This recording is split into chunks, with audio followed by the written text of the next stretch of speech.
How does a young man, born into silence and persecution, transform his suffering into a light that stirs a nation? Welcome, dear friends, wherever you are listening tonight. May this quiet moment gather us together in peace, and if you feel at home here, please remember to subscribe for stories. This is the journey of Andrew Kim Taegon, a young soul shaped by persecution and grace, whose secret travels, hidden ministry, and serene martyrdom reveal how unwavering faith can kindle hope across generations in a land struggling for spiritual freedom. Flowing gently from the thought that his life would one day kindle hope across generations, we step quietly into the earliest moments of Andrew Kim Taegon's story, when he was not yet a symbol of courage, nor a priest, nor even a young man dreaming of martyrdom, but simply a child opening his eyes to a world where faith was hidden beneath whispers. He was born in 1821, in a small village resting among the gentle curves of the Korean countryside, a place where the wind carried the scent of earth and pine, and where the mountains stood like ancient guardians, watching over families who kept their beliefs close to their hearts. His parents, Ignatius Kim and Ursula Ko, belonged to a church forced into silence, a church that could not build chapels or sing hymns in open daylight. Instead, they carved small altars inside their homes, taught prayers through carefully guarded words, and trusted that each child would learn to balance innocence with vigilance. In those early years, Andrew grew up surrounded by a faith that was warm and protective, yet always flickering at the edges of danger, like a candle cupped in trembling hands. From his mother, he inherited gentleness, a sense of tenderness toward others, and a quiet resilience. From his father, he inherited a steady spirit, one shaped by the constant decision to choose Christ, even when such a choice carried the weight of persecution. It was said that Andrew was a thoughtful child, one who noticed everything: the way his parents' voices softened when speaking of God, the way neighbors would sometimes gather after nightfall and slip through back paths, their footsteps soft, their lanterns dimmed beneath pieces of cloth. There was an air of secrecy to daily life, but within that secrecy lived something peaceful, something luminous. His family prayed with a kind of stillness that could calm storms inside the heart. Yet even in the warmth of their home, there was always the distant echo of fear, like a faint drumbeat beyond the hills. The laws of the land declared that Christianity was forbidden, an unwelcome seed brought from distant shores. Believers were to be sought, questioned, punished. Children were raised with the knowledge that a misstep, a careless word, or a stranger's suspicion could bring pain upon an entire household. For Andrew, this reality became clear long before he was old enough to understand its meaning. He learned to keep certain thoughts behind locked doors within his mind. He learned that love must be guarded, that prayer must often be silent.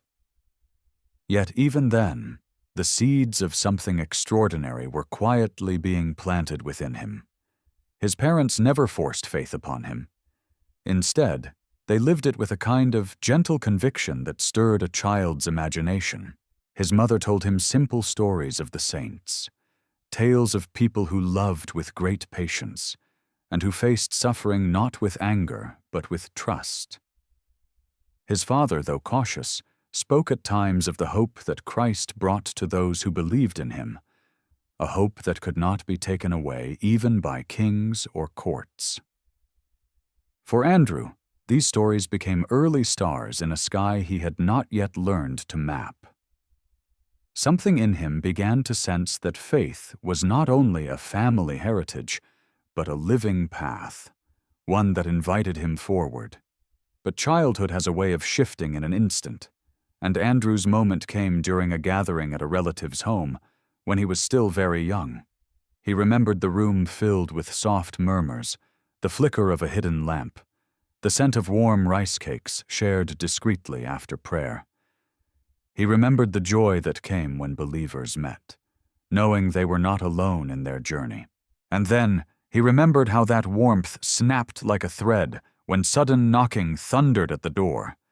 His father's hand tightened around his shoulder as the voices outside barked commands, demanding entry.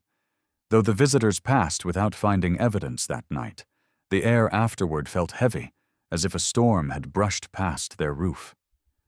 Andrew saw in his parents' eyes not panic, but a sorrowful acceptance, as though they had long expected such moments. And it was in that hour, while he sat in his mother's arms, listening to his father whisper a prayer for protection, that Andrew first understood, in a child's way, the cost of believing in Christ. The world beyond their walls did not want them to pray. It did not want them to hope. And yet they continued. Something in that quiet defiance settled deeply inside him. In the months that followed, Andrew began to observe life with a sharper awareness. He noticed which neighbors walked carefully. He noticed which windows stayed dark on nights of danger. He noticed the way his father sometimes paused before leaving the house, placing his hand briefly over his heart, as though entrusting his day to heaven.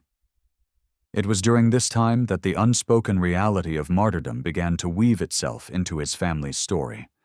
Andrew heard whispers of arrests in nearby towns, of families torn apart, of believers who vanished and were later rumored to have died for their faith. Though adults spoke gently in his presence, shielding him from the harshest details, even a child can sense when life is changing. The Kim household became more cautious, yet their faith did not diminish. Instead, it deepened, becoming something rooted not only in tradition but in conviction. One night, while the autumn wind tapped softly against their windows, Andrew woke to find his father seated by a small wooden cross, his face turned upward, illuminated only by the faint glow of a hidden lamp. Andrew had never seen such expression on his father's face, a mixture of sorrow, courage, and a mysterious peace. Without turning, his father spoke words that were not meant to explain life, but to offer truth. That following Christ meant walking a narrow and often painful road, and yet it was a road that led to love, not fear. For years after, Andrew held on to that memory with quiet reverence. It was a moment that shaped him, a moment that taught him faith was not merely a private comfort, but a calling. As Andrew approached the age where boys begin to think of their future, the shadow of persecution grew more visible. Government patrols moved through the countryside more fiercely, and news of martyrdom became heartbreakingly common. Yet with every loss, believers seemed to grow more united, as if suffering itself wove their souls together. Within Andrew, the desire to serve God began to flicker, subtle at first, but persistent. He had no grand visions of priesthood at that young age. He simply felt drawn toward the light his parents carried, the same light he watched them protect through sorrow and fear. And though he could not yet name it, the beginnings of a vocation were quietly forming. By the time his childhood drew to its close, Andrew had learned to live between silence and hope, between the ordinary tasks of a village boy and the extraordinary secrets of a persecuted church. The tenderness of family life and the looming presence of danger shaped him in ways no formal teaching ever could. And in this gentle, breath-held world, a question began to take root within his heart, soft but insistent, a question that would follow him for the rest of his days. What does God ask of a child born into a land where faith must hide? Continuing from the quiet question that lingered at the end of Part 1, we move gently into the next chapter of Andrew's early life, where the world around him began to shift and reshape his young soul in ways he could not yet name. Childhood doesn't last long in a land where faith must hide behind shuttered windows, and for Andrew, the transition from innocence to awareness came with a slow yet unmistakable weight. The Kim family lived with a deep tenderness, but also with the sober knowledge that every day brought new uncertainties. As Andrew grew, he listened more intently to the murmurs exchanged late at night, the cautious whispers that floated between adults who carried both fear and trust in their hearts. He saw neighbors disappear and return weeks later with eyes that held stories too painful to tell. He sensed the rhythm of danger, the way it crept quietly through the countryside, searching for households like theirs. And through it all, he watched his parents, who continued to pray with unwavering devotion, their faith shining softly through the dimmest hours. In this atmosphere of fragile calm, Andrew began to understand that his family was different, not because they wished to be, but because they had chosen a truth worth protecting. Each passing season carved this awareness more deeply into him, sharpening his spirit with both sorrow and hope. One afternoon, when Andrew was still in his early teens, he followed his father on a visit to a nearby home, a place where the walls were worn but filled with a warmth that only shared faith could bring. It was a gathering of believers, held discreetly, as all such meetings were. The murmured prayers, the soft glow of a hidden candle, the feeling of being surrounded by souls who embraced the same fragile faith. These moments became precious for Andrew. They were glimpses of the church he had only heard about in stories, a church without statues or bells, without open doors or visible altars, yet profoundly alive in every gentle nod, every careful word, every shared breath of courage. It was on this visit that Andrew witnessed an exchange which etched itself permanently into his heart. A thin, elderly man, whose face bore the lines of years lived under strain, approached Ignatius Kim and clasped his hands tightly. With tears that caught the candlelight, he thanked Andrew's father for bringing scripture fragments to the community, for risking himself so others might continue to pray. Andrew watched this, his heart stirred by the humility in the room, the quiet heroism that no one outside their circle would ever see. Never before had he felt so aware of the dignity of a believer's life, or the responsibility carried by those who nurtured the faith of others. Around this same time, Andrew's mother began to share more openly with him, guiding him with stories of saints whose lives had unfolded far beyond their Korean hills. She spoke of courage, mercy, and the mystery of following Christ even when the road was dark. These evenings with his mother became a wellspring of spiritual warmth for Andrew. Her voice, gentle yet steady, reassured him that holiness wasn't reserved for the powerful or learned, but was something even the simplest heart could pursue. Yet even as she nurtured his understanding, she could not shield him from the harsh reality encroaching upon their land. The waves of persecution grew fiercer, and soldiers patrolled more frequently. Rumors of imprisonment and execution spread with chilling repetition. Families who had once gathered freely in secret now hesitated, unsure whom to trust. Through all this, Andrew felt his inner world shift. The stories he had loved as a child were no longer just stories. They became windows into a destiny he sensed, but did not yet fully comprehend. Then came the moment that would define his path more than any other: the arrest of his father. It was a day wrapped in fear, a day that shattered the delicate balance the Kim family had carefully maintained. Soldiers appeared with an abruptness that left no room for escape, their presence like a storm tearing through the quiet fabric of their home. Andrew watched helplessly as his father was bound and taken away, the echo of departing footsteps mixing with the anguished cries of neighbors who understood what such an arrest meant.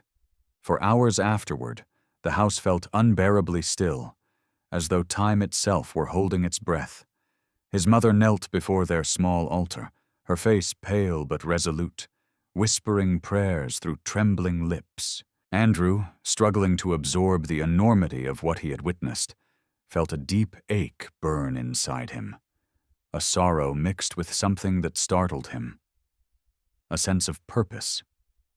He could not express it, yet something within him began to awaken, a quiet conviction that the path of faith, however painful, was the path his family had entrusted to him. In the weeks that followed, word reached them through secret channels that Ignatius Kim had refused to renounce his belief in Christ. Despite interrogations and threats, he remained steadfast, a witness not only to his captors but to his son, who clung to every whispered update with both pride and sorrow. Andrew imagined his father locked away in a cold cell, yet praying with the same calm devotion he had shown at home. He imagined him standing before officials who demanded his submission, yet offering only truth. These images shaped Andrew profoundly. They taught him that faith was not measured by comfort, but by fidelity. And when the news of his father's execution finally reached their home, carried through hushed voices and tearful eyes, Andrew felt his world fall into a silence so deep it seemed to swallow sound itself. Yet from within that silence emerged something enduring, the spark of a calling that no sorrow could extinguish. On the night Andrew learned of his father's martyrdom, he sat alone beneath the soft shimmer of a pale moon. The village around him felt unnervingly quiet, as if the earth itself mourned. But within the stillness he sensed something more, something mysterious and profoundly gentle. He felt the presence of his father, not in a physical way, but in the deep memory of his words, his courage, his unwavering love for Christ. And for the first time in his young life, Andrew whispered a prayer not for protection or comfort, but for strength to follow the road his father had walked.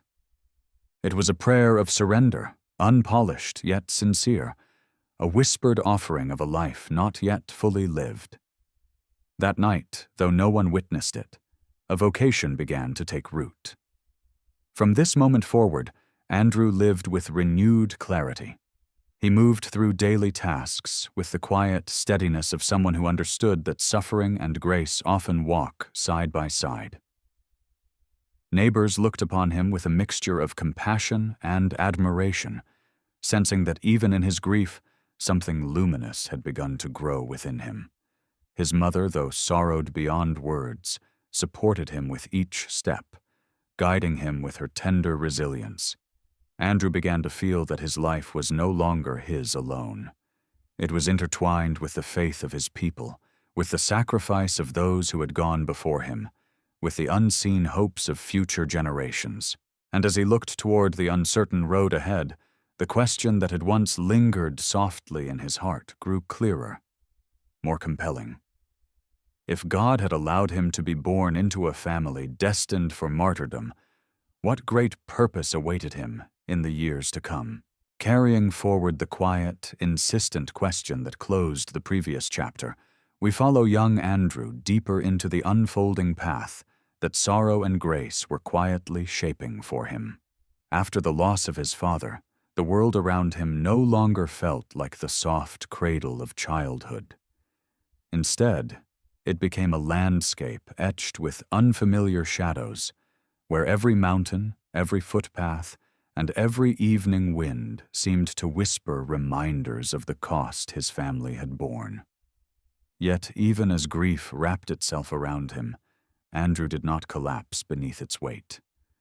Something tender but unbreakable had awakened within him, a sense that his father's martyrdom was not an ending, but the beginning of a quiet transformation that was now calling him forward.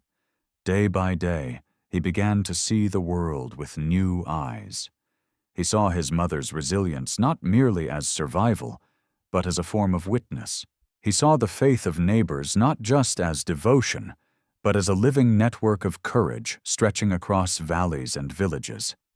And he sensed that the faith burning inside him was no longer a flame inherited from others, but one he was meant to carry into places unknown. As Andrew aged into adolescence, he found himself drawn more deeply into the hidden life of the Korean church. Though he could not yet fully articulate it, he was beginning to feel God's hand gently guiding his thoughts. Believers who had known his father treated him with the kind of attentiveness often given to someone touched by divine purpose. Some whispered that the blood of martyrs had a way of watering new vocations, and that perhaps Andrew would be one such fruit. Though these words were spoken cautiously, often under the hush of secrecy, they reached his ears and settled in his heart with a reverence he could not deny. And so he listened more intently during nightly prayers, let Scripture words sink into him more deeply, and began to dream, quietly, secretly, of serving the faith that had shaped his family's destiny. Yet the world around him was not easing. Persecution continued to tighten like a slow-closing fist. Families disappeared. Travelers carried tales of harsher interrogations, deeper suspicion, crueler punishments. The very soil of the land seemed to tremble under the tension between faith and empire. It was during one such turbulent year that Andrew encountered a missionary, Father Pierre Maubant, who had managed to enter Korea through an intricate network of believers who risked everything to guide him. For Andrew, meeting a priest was almost like touching a miracle. Priests were rare, precious, almost mythical figures in a land where Christianity was illegal. Their presence meant the sacraments could be celebrated, confessions heard, baptisms performed, the Eucharist received, all in quiet corners, under starlight or behind shuttered doors. When Father Maubant looked at Andrew, he saw not just a grieving son, but a young man whose sorrow had matured into discernment. And so, in gentle conversations whispered beneath the cover of night, he began to speak to Andrew of things that stirred the young man's heart. The Church's hope for future Korean priests, the dream of training brave souls who could shepherd a flock enduring relentless danger, and the possibility that someone born into persecution might one day become a vessel of hope for all believers in the land. These conversations did not pressure Andrew. They simply allowed him to recognize what had already been quietly growing within him. His father's martyrdom had not extinguished faith.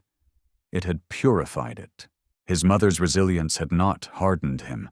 It had taught him the strength that comes from surrender. And the suffering of his people had not filled him with fear. It had filled him with longing to serve. When Father Maubant eventually asked him, in a soft voice, whether he had ever felt called to the priesthood, Andrew could not answer immediately. Instead, he lowered his eyes, letting the question settle deeply into his spirit. It was a question that demanded not excitement, but humility. That night, he prayed as he had never prayed before. He prayed for clarity, for courage, for a heart pure enough to recognize God's will without bending it to his own desires. And in the deep stillness of that night, he felt a response not in words, but in a gentle peace filling the spaces grief had carved open inside him. Soon after, plans began to form. If Andrew were to pursue the priesthood, he would need to leave Korea, for no seminary existed within its borders. It meant venturing into foreign lands, traveling routes fraught with danger, trusting guides whose very act of helping placed them under threat. But Andrew did not hesitate. The path ahead felt like the natural continuation of the vow he had whispered on the night he learned of his father's martyrdom. And so preparations began quietly. Under the guidance of missionaries, Andrew studied what he could in secret. He learned prayers in Latin, the structure of the Church, the lives of saints who had walked similar paths. He strengthened his body and mind, knowing that travel would demand resilience. And all the while, he cared for his family, ensuring that his departure would not leave them unprotected. His mother, though her heart must have trembled, did not dissuade him. She recognized in her son the same steadfastness she had loved in her husband. She understood that God sometimes asked of a family not only one martyr, but a lineage of faith born through sacrifice. When the time for departure came, it unfolded at dawn, when the world was still draped in soft gray light. Andrew carried little with him: a few garments, a hidden cross, and the blessings of those who believed he was meant for something greater. As he walked away from his village, he turned briefly to look upon the home that had shaped him. The roof, the worn wooden gate, the hills that had kept vigil over his childhood, all these seemed to hold their breath as though offering him one final embrace. He felt no bitterness, no fear, only a solemn tenderness for the land he loved, and an unspoken promise that he would return not as a wandering child, but as a servant of God. The journey toward the coast was long and deliberate, woven through quiet villages and mountain paths where believers sheltered him with humble generosity. He encountered families who risked their livelihoods simply by offering him food. He saw children whose eyes mirrored his younger self, eyes that carried both innocence and unspoken burdens. And with each step, he felt more deeply connected to the people he hoped one day to serve as a priest. Finally, he reached the hidden shoreline where a small vessel awaited, guided by men who knew the treacherous routes to foreign shores. The sea stretched before him, vast and shimmering beneath the early sun, a symbol of the unknown future he was preparing to embrace. As he stepped aboard, Andrew took a long breath and whispered a final prayer for Korea, entrusting his homeland to God's protection. The boat pushed away from the familiar earth, and the waves began to carry him toward a horizon he had only imagined in dreams. Thus began the journey that would transform him from a persecuted boy into a pilgrim of faith, drifting not away from his people, but deeper into the heart of a calling that had been quietly preparing him since childhood. And as the coastline faded behind him, a single question hovered softly in the salty air. What new trials and graces awaited him in the world beyond those waters? Flowing gently from the image of Andrew drifting across the sea toward an unknown future, we continue with the quiet unfolding of his journey, stepping now into the season of his life, when youth, grief, and longing intertwined with the first clear signs of God's providence guiding him far from home. As the small vessel carried him away from Korea, the familiar mountains slowly sank beneath the edge of the horizon, leaving him surrounded only by the unbroken breath of the ocean. The waves, rising and falling beneath the fragile boat, seemed to whisper both blessing and warning.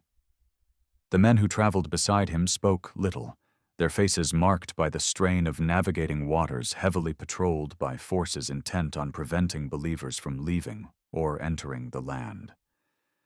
And so the days passed in silence, broken only by the rhythmic creaking of wood and the sound of prayers Andrew whispered into cupped hands, offering each uncertain dawn to the Lord who had brought him to this threshold. Though still very young, he carried himself with a stillness that surprised even the seasoned sailors. For within him there was not the fear of a boy fleeing danger, but the calm resolve of someone moving toward a destiny he did not yet fully understand, yet trusted with every beat of his heart. When at last the boat reached the shores of China, Andrew stepped onto foreign soil with a mixture of awe and trembling. Everything felt different: the texture of the earth beneath his feet, the distant murmur of voices speaking languages he did not yet know, the bustling movements of people unconcerned with hiding their faith. Here, Christianity was not outlawed, and the sight of churches rising openly against the sky struck Andrew like a blessing too immense to grasp. But he did not linger in this moment of wonder for long. His journey continued across unfamiliar landscapes, guided by missionaries who recognized in him not only a young Korean boy seeking refuge, but a soul shaped by suffering, ready to be formed more deeply in the ways of God. It was through their care and the quiet network of believers that Andrew eventually reached the seminary of the Paris Foreign Missions in Macau, a place that would become the spiritual home of his youth. Andrew's arrival at the seminary was not dramatic, yet it carried the quiet magnitude of a life turning a new page. The seminary stood modestly, its stone walls softened by years of sun and wind, its interior filled with the smell of ink, wood, and the incense of daily prayer. For Andrew, who had grown up in an underground church, the sight of an open chapel, its doors unguarded, its candles lit without fear, felt almost unreal. He hesitated on the threshold, not out of doubt, but out of reverence. The sanctuary before him represented something he had only dared to imagine, a place where faith could breathe freely. As he knelt inside, letting the stillness settle over him, he felt his heart expand with a gratitude too deep for words.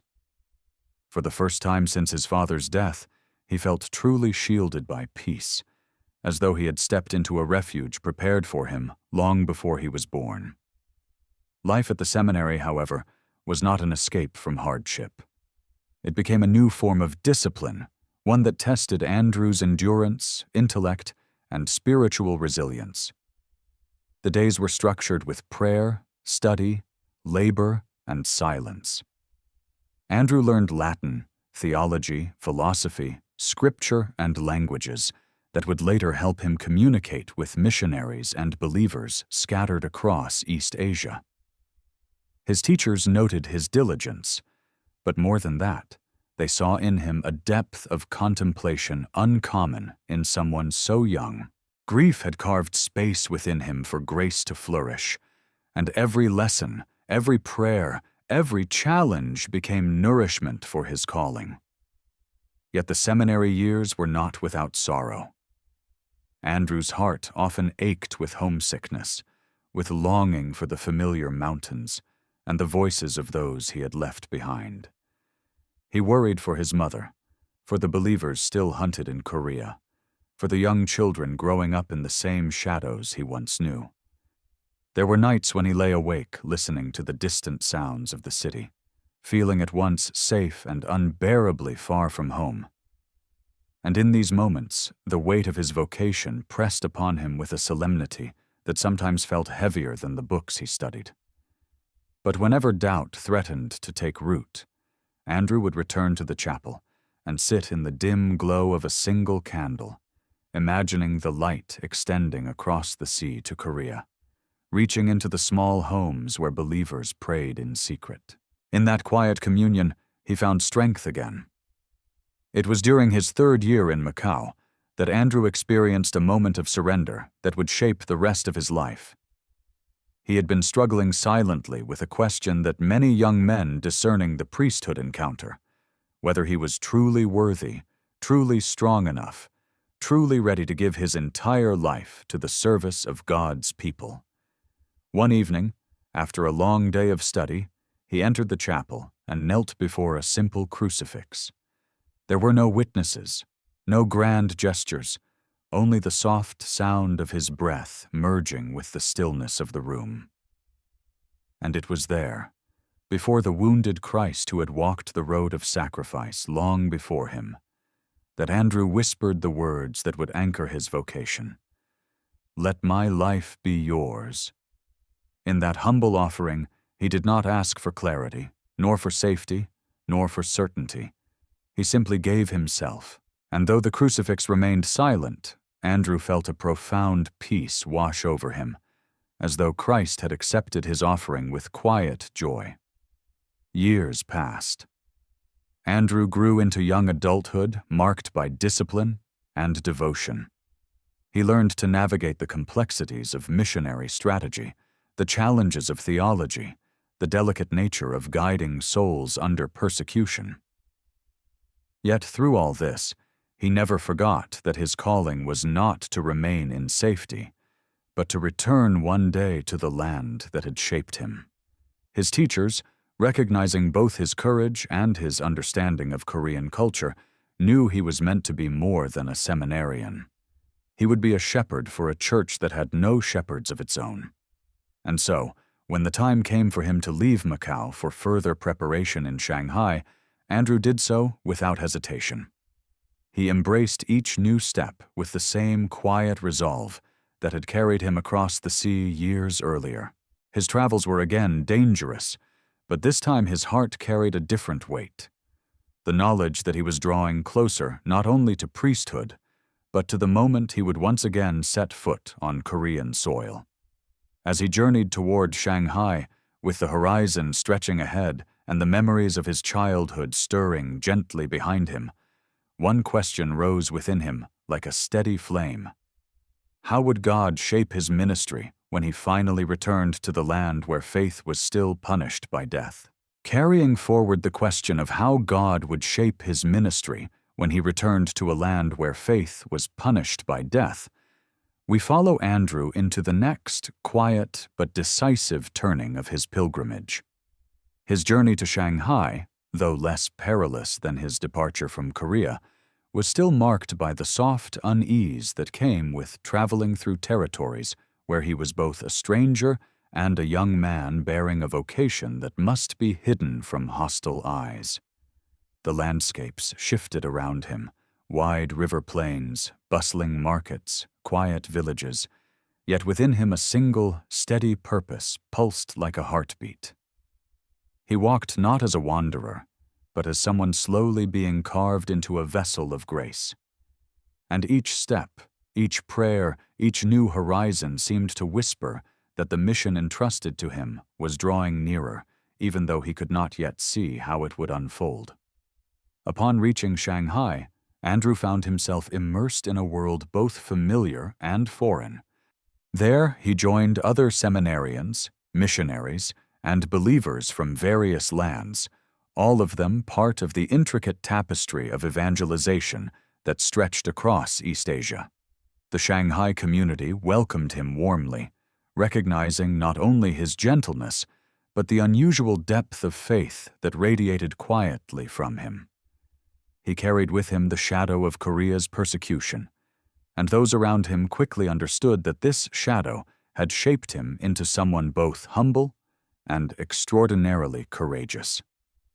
His days became filled with study, prayer, and conversation with priests who had dedicated their lives to serving in some of the most spiritually starved and politically unstable regions of the world.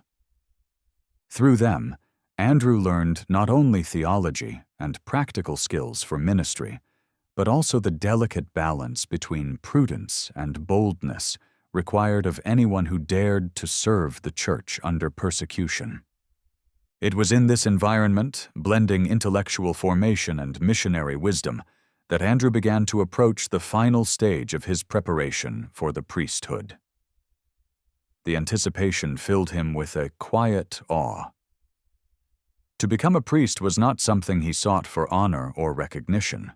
Such recognition did not exist for priests in Korea.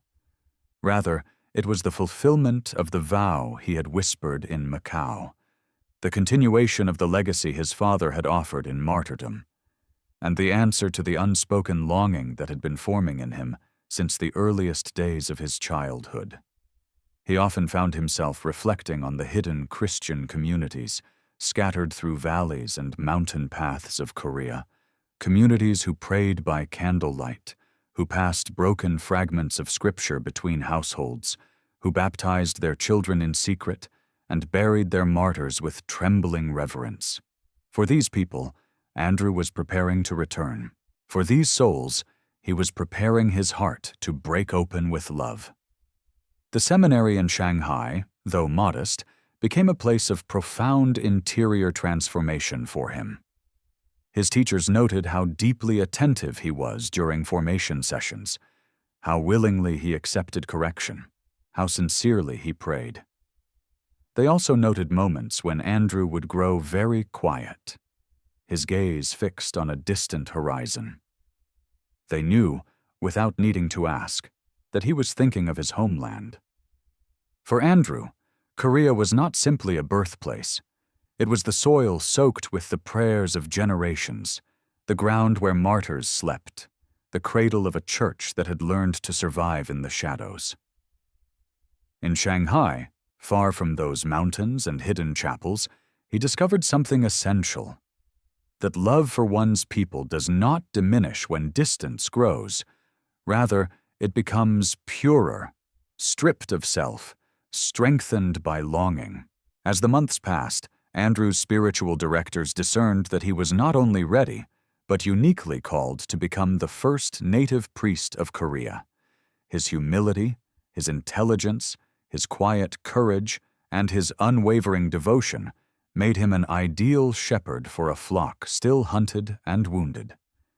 And so, after careful preparation, the day of his ordination arrived, a moment that would ripple across history, even if only a handful of souls witnessed it. The ordination took place in a chapel filled with a soft, sacred stillness. There were no crowds, no echoing bells, no grand procession. Instead, a gentle hush rested over the room as Andrew knelt before the bishop. The air carried the faint scent of incense, and sunlight filtered through paper windows, casting thin beams that fell across his bowed head. When the bishop laid his hands upon him, Andrew felt a profound wave of peace rush through him, a peace that seemed to gather every sorrow, every sacrifice, every moment of fear from his past, and transform them into quiet strength. The words of the ordination prayer flowed through the space like a warm river, and for Andrew, it felt as though heaven itself leaned close to listen. When he rose as Father Andrew Kim Taegon, the first Korean-born priest, he did not feel pride. He felt a weight, not a heavy burden, but the solemn responsibility of a vocation now sealed by God. He knew that the priesthood was not a shield, but a surrender. It meant returning to a place where his very identity could become a death sentence. Yet he was filled with serenity. God had called him, shaped him, purified him through exile, loss, and longing. Whatever awaited him in Korea would be faced with the quiet courage of one who knew he walked not alone, but in the company of saints and martyrs. In the days following his ordination, Andrew prepared himself with deep reflection. He celebrated Mass with profound devotion, holding the Eucharist with hands that trembled slightly at the immensity of the mystery he now carried. He prayed for his people, imagining their hidden gatherings, their whispered hymns, their fearful glances at approaching footsteps. He prayed for his mother, for the missionaries risking their lives at the borders, for the children growing up with the same fragile hopes he had known. And he prayed for himself, not for safety, but for strength to remain faithful no matter what trials awaited him. When the moment finally came for him to begin his journey back toward the Korean peninsula, Andrew packed little more than he had as a boy leaving home. Simple garments, sacred vessels wrapped with care, and the courage shaped inside him through years of formation. His departure from Shanghai carried none of the sadness of earlier farewells. Instead, it carried purpose. He was returning not as a student, but as a shepherd, not as a boy fleeing danger, but as a priest seeking souls. As he boarded the ship that would take him closer to his homeland, the sea once again stretched before him like a vast, mysterious path. The wind brushed against his face, carrying with it the scent of salt and possibility. The waves rose and fell beneath him, steady and unhurried, as though reminding him that God's time is never rushed. And Andrew, with the calm of someone who has surrendered fully to grace, whispered a prayer for every soul waiting in Korea, every mother hiding her rosary, every father kneeling before a wooden cross, every child learning faith through whispers. The coastline remained distant, but the call within him grew nearer with every breath. What trials, what dangers, what unexpected moments of grace would he encounter upon setting foot once more in his native land? Continuing from the image of Andrew standing on the deck of the ship, feeling the wind carry him toward the shadows and light of his homeland, we now step into the next quiet chapter of his pilgrimage, where priestly grace and human fragility would begin to intertwine more deeply than ever before. As the sea slowly carried him northward, Andrew spent long hours in prayer, holding the wooden rail while waves rose and fell like the soft breathing of creation itself. Though he had waited years for this journey, years of study, exile, longing, and surrender, he did not allow excitement to overshadow the gravity of what awaited him. He knew that Korea was still a land where faith was outlawed, where soldiers continued to hunt down believers, where families lived in hidden pockets of hope. He knew that to return as a priest was to step into danger with full awareness of its cost. Yet he felt no hesitation. His heart, shaped through the delicate and painful threads of childhood loss and spiritual formation, moved toward Korea with the calm certainty of someone walking directly into the will of God. When the ship finally approached the coastline, a thick mist hovered over the water. It was as though the land wished to conceal itself, to greet him in the same secrecy in which he had lived as a boy. Andrew stepped ashore quietly, guided by believers who had risked much to coordinate his return. The coastline felt familiar, the scent of pine in the wind, the rugged outlines of the hills, the muted rustle of grass beneath his feet. Yet everything also felt transformed, as though seen through a different lens. He was no longer the child who had fled. He was a priest returning home to shepherd a flock that had long cried out for spiritual nourishment. Those who welcomed him spoke in whispers, their faces etched with both joy and apprehension. For them, the arrival of a native priest was a dream they had barely dared to speak aloud. Andrew could see in their eyes the weight of years spent without sacraments, without confession, without the Eucharistic presence that had nourished Christians for centuries. Their joy humbled him, their vulnerability strengthened him, and in that moment he realized fully that his vocation was not merely a calling, it was a lifeline for souls thirsty for Christ. For several days, Andrew moved from place to place in secret, guided through narrow paths and hidden valleys. The believers took him into their homes, offering him what little they had: a small bowl of rice, a warm cloak, a corner of the room where he could rest. Each home carried the same atmosphere, a mixture of fear and hope, of reverence and fragility. And in each home, Andrew quietly celebrated Mass, often in a tiny room where the window was covered with thick cloth, where candles flickered like trembling hearts, where the silence was deep enough to hold a sacred ache. For the faithful, to receive the Eucharist after so many years felt like touching heaven. Tears flowed freely, not with dramatic emotion, but with the gentle relief of souls finally given the grace they had long awaited. Andrew watched them with tenderness, praying silently that God would protect them in the days to come. One evening, while staying in a remote village tucked between mountains, Andrew walked outside to breathe the cool night air. The sky above him was clear, filled with stars that shimmered like eternal promises. As he stood beneath that vast sky, he felt the weight of his responsibility more keenly than ever. He was only one man, young and inexperienced, yet now entrusted with guiding a church that had survived decades of brutality. He wondered if he had the strength for what lay ahead. But as he looked upward, the stars reminded him of the faithful scattered across the land. Small lights, hidden yet persistent, whose flickering devotion formed a constellation of grace across Korea. The thought brought him profound peace. He understood then that he was not alone. God had woven countless souls into the fabric of this mission, and he was merely one thread among many. Yet the reality of danger was never far. Only days after his return, word spread of soldiers searching nearby villages. Each time rumors reached him, Andrew felt a familiar tension rise within his chest. Not fear for himself, but concern for those hiding him. He had grown up watching his family face the brutal consequences of being discovered, and he would not allow others to suffer on his account.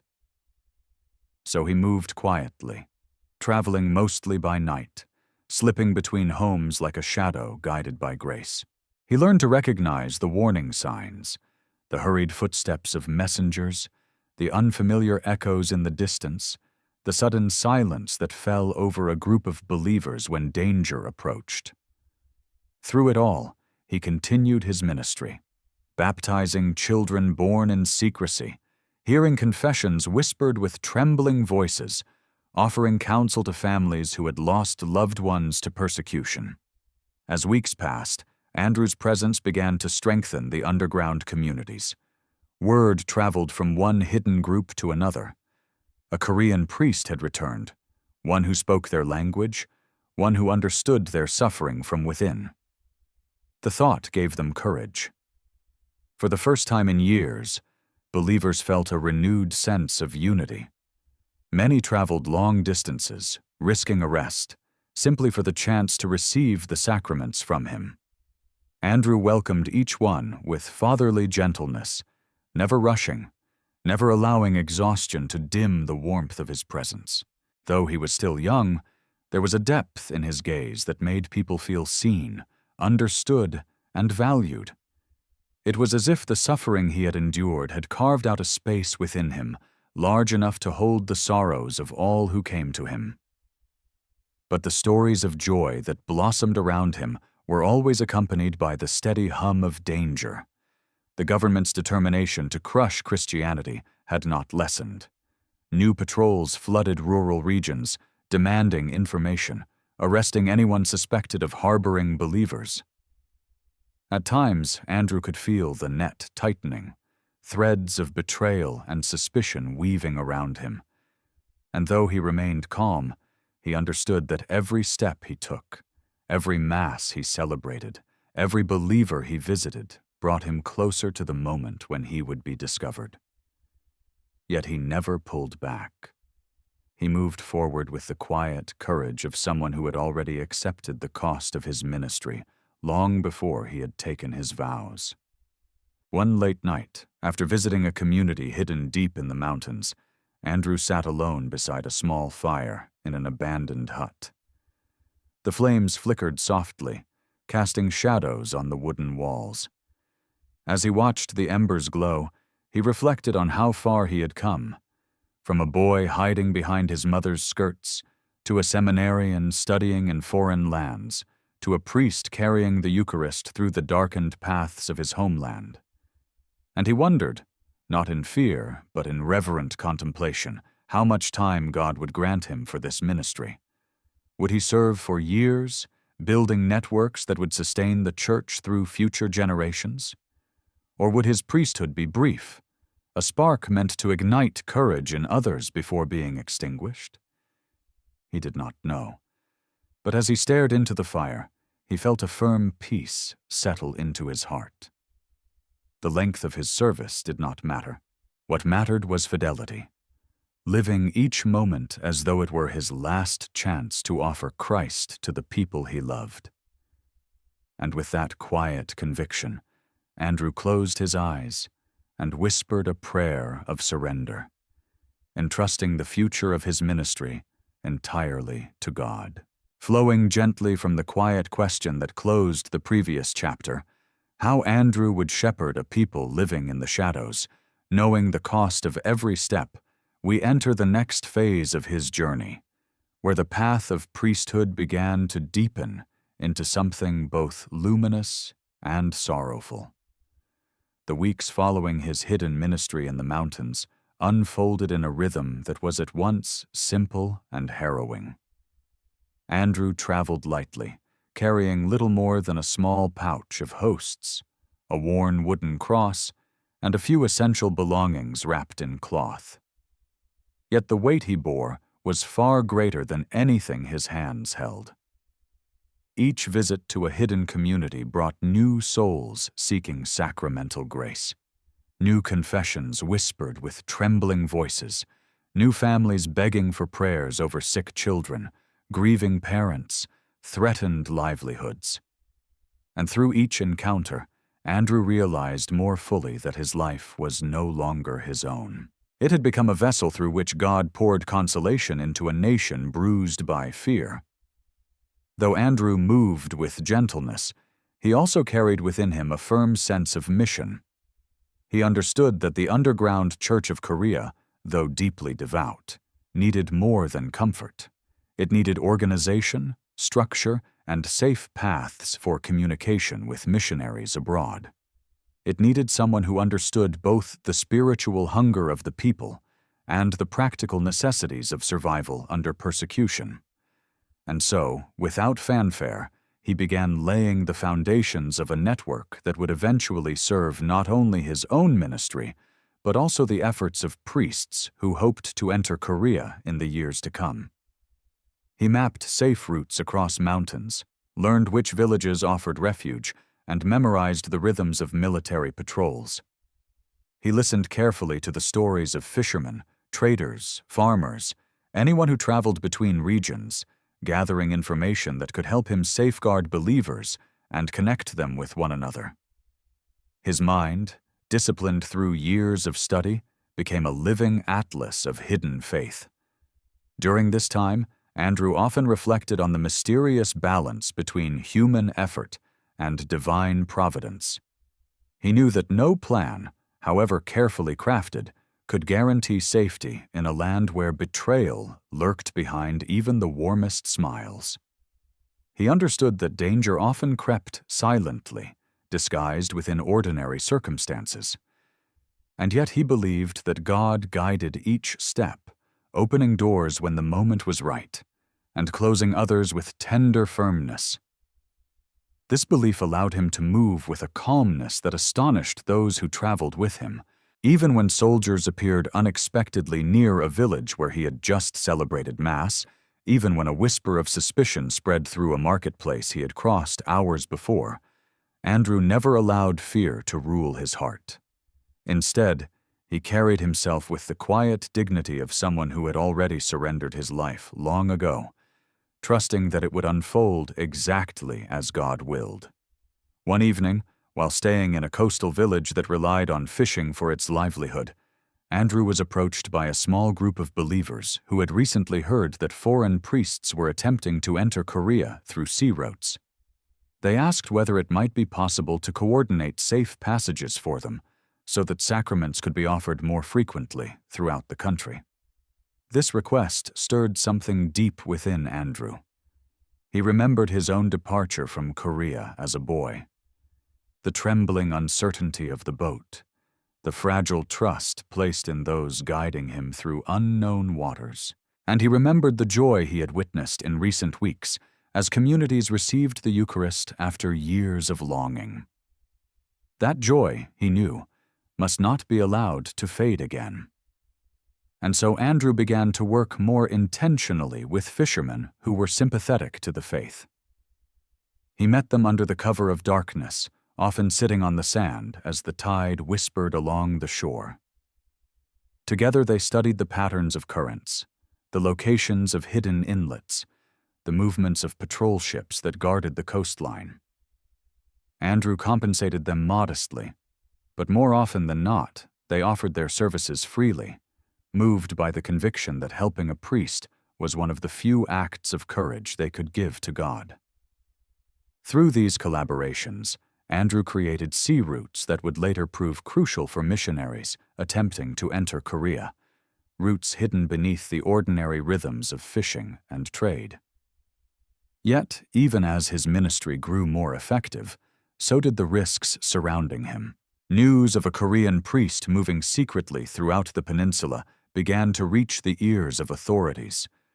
Rumors spread of a young man dressed in humble garments who carried not weapons but sacred vessels, not books of law, but scripture.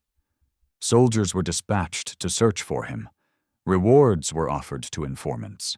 Communities were warned that harboring a priest would result in severe punishment.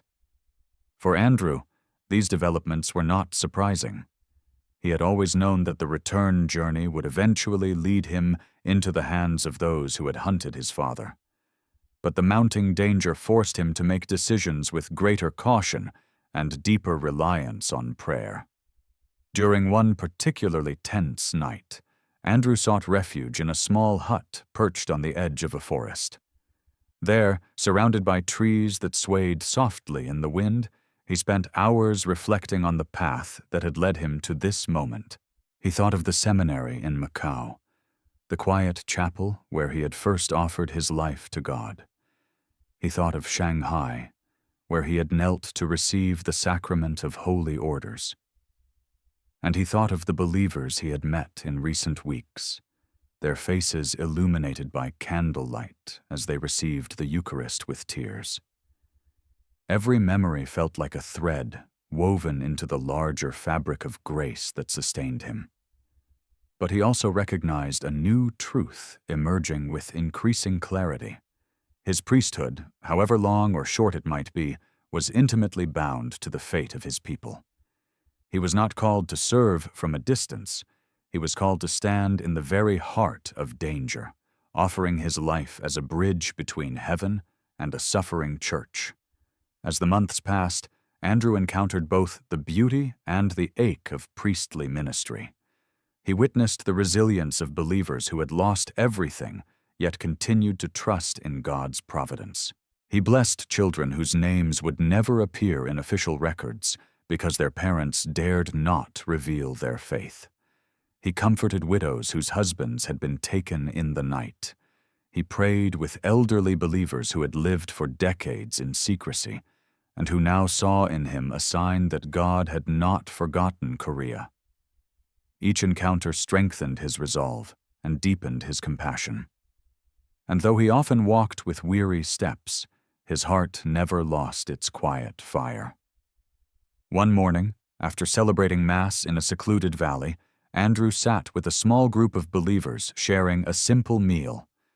They asked him what it felt like to be the first Korean priest. Andrew smiled gently, his eyes soft with humility. He told them that being first mattered little. What mattered was faithfulness, the willingness to serve even when the path was uncertain.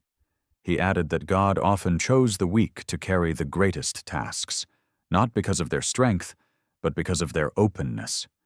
His words brought comfort to those gathered, but they also revealed something deeper, a growing awareness within Andrew that his life was moving toward a moment of profound offering. By then, the church's need for stronger networks had become undeniable. Andrew's ministry, though fruitful, required support. Missionaries abroad continued to seek ways into Korea, and believers across the peninsula awaited their arrival with desperation. To strengthen these efforts, Andrew prepared to travel again by sea, this time with more deliberate coordination. The journey would require extraordinary risk, but it also held the promise of great spiritual renewal for the communities he served. And as he prepared for this next step, a question began to form quietly flowing softly from the question that closed the previous part, whether the coming journey would deepen Andrew's ministry or lead him quietly onto the path of martyrdom. We follow him now into the next gentle turning of his pilgrimage, where the sea once again became both a threshold and a teacher. Preparing for the voyage required calm deliberation and deep trust. The networks Andrew had been building were delicate threads stitched across dangerous territory, relying on courage rather than certainty. Fishermen risked their livelihoods, families risked their safety, and every message had to be delivered through channels where a single whisper could unravel months of effort. Yet none of this discouraged him. The years of formation had taught Andrew that God's work often blooms in hidden soil, and that grace travels through the narrowest of paths. So he moved forward, gathering information, listening to the concerns of believers along the coast, and discerning the safest route for the journey that lay ahead. His preparations were not rushed. They unfolded with the same quiet rhythm that had shaped his ministry from the beginning. Each night he knelt in prayer, entrusting the journey to heaven, asking not for safety but for fidelity, not for success but for humility. As the day of departure neared, Andrew visited several scattered communities, offering blessings and hearing confessions, with a tenderness that left long-lasting impressions on those he met. He knew that absence, even temporary, brought its own sorrow to believers whose access to sacraments was rare and precious. Yet he also knew that this journey held the promise of strengthening the Church in ways more permanent than his presence alone could accomplish. The faithful, though anxious, understood this as well. They offered him small bundles of food, whispered prayers, and silent embraces. These gestures, simple yet profound, filled Andrew with gratitude. He felt as though he was being carried not by his own strength, but by the collective faith of countless souls hidden in the valleys, forests, and towns of Korea. Their trust became his compass. Their hopes became the sails guiding him forward. When he finally stepped aboard the small vessel waiting offshore, dawn had scarcely touched the horizon. The air was cool, the sea calm yet humming with the quiet energy of the tide. Andrew stood on the deck, gazing back at the indistinct shapes of the mountains he loved. The coastline appeared almost dreamlike, veiled in morning mist, as though offering a blessing before releasing him once more into the unknown. He felt a tenderness stir within him, not longing for comfort or stability, but a deep love for the land that had given him both suffering and faith. As the boat drifted away, he whispered a prayer for all who remained behind, for the widows, the orphans, the hidden families whose lives intertwined with the silent endurance of the Church.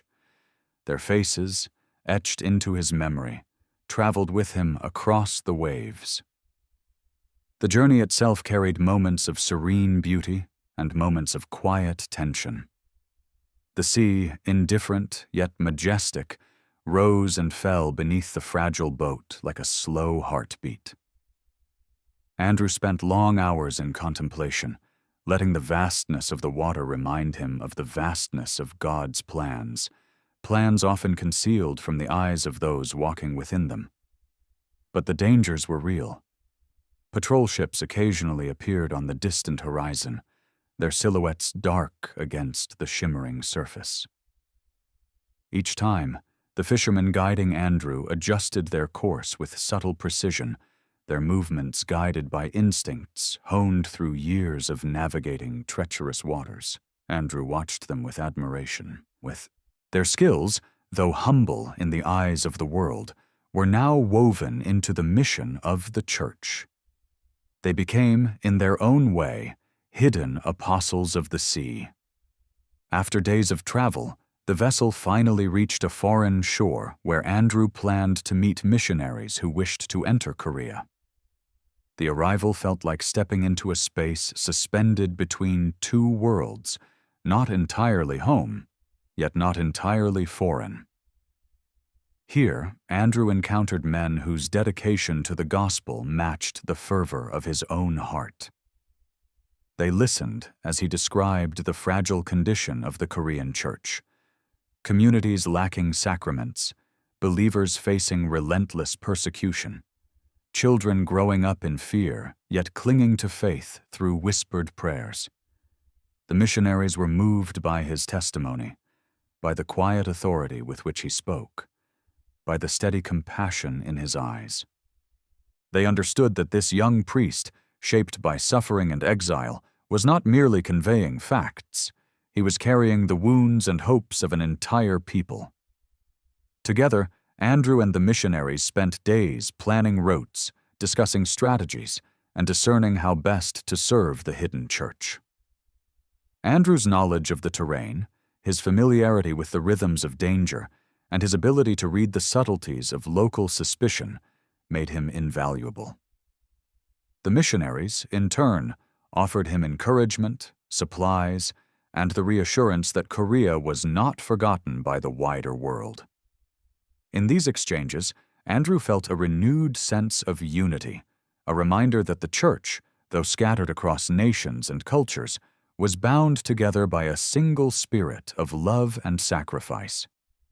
Yet beneath this unity lay a sobering truth. The road ahead would demand even greater courage.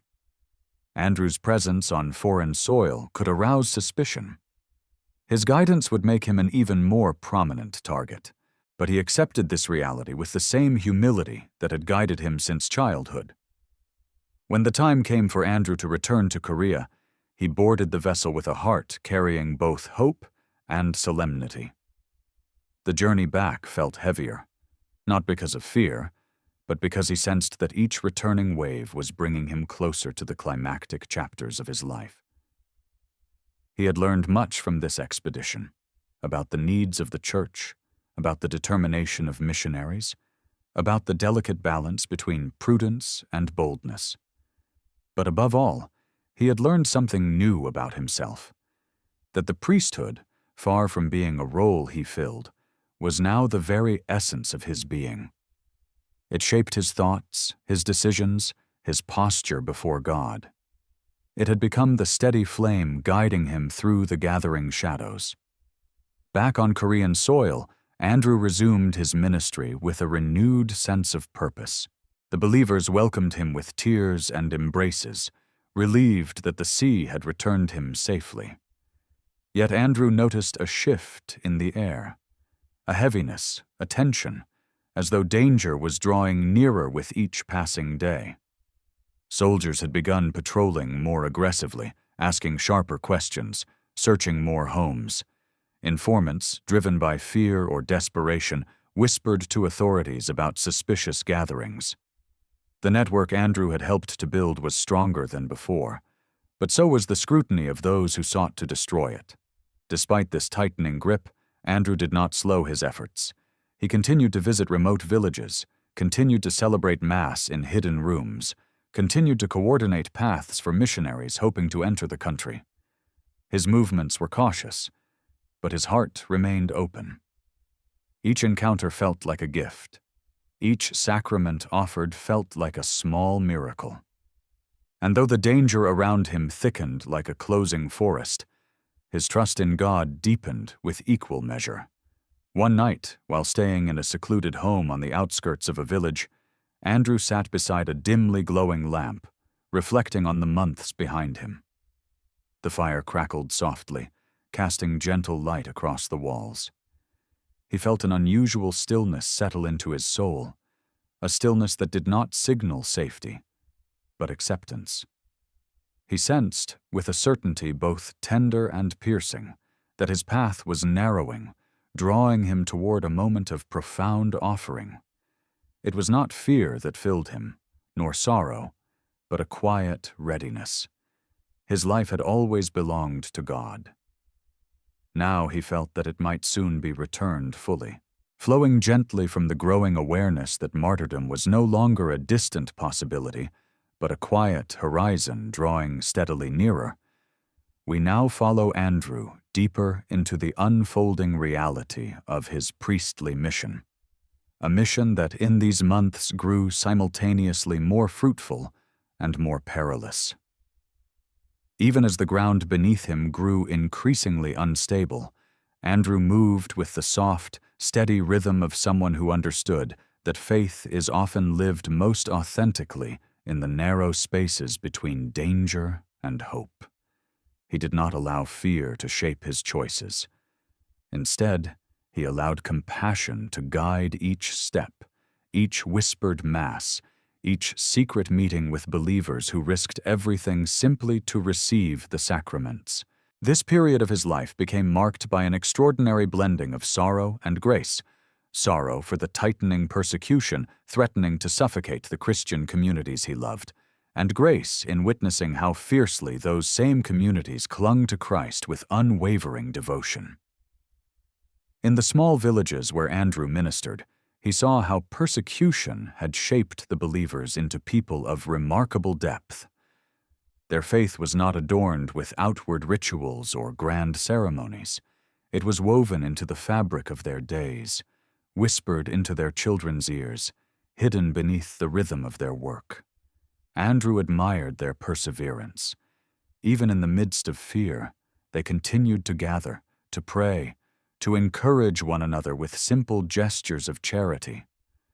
Many worked tirelessly to shelter traveling believers, to hide small fragments of Scripture, to pass devotional practices down quietly through generations. Their courage humbled him, and he felt honored to serve them.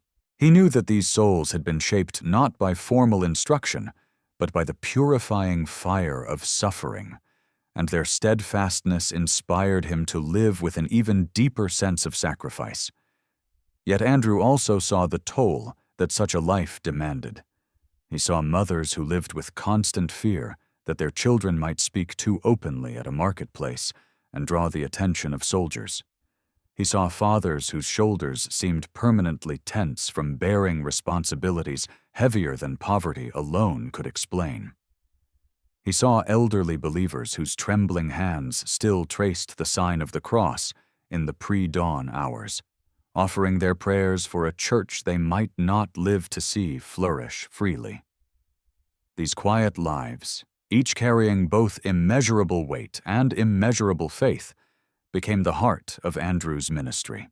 They reminded him daily why he had returned to Korea, not for recognition, not to build institutions, but to serve souls who had been thirsting for the presence of Christ for far too long.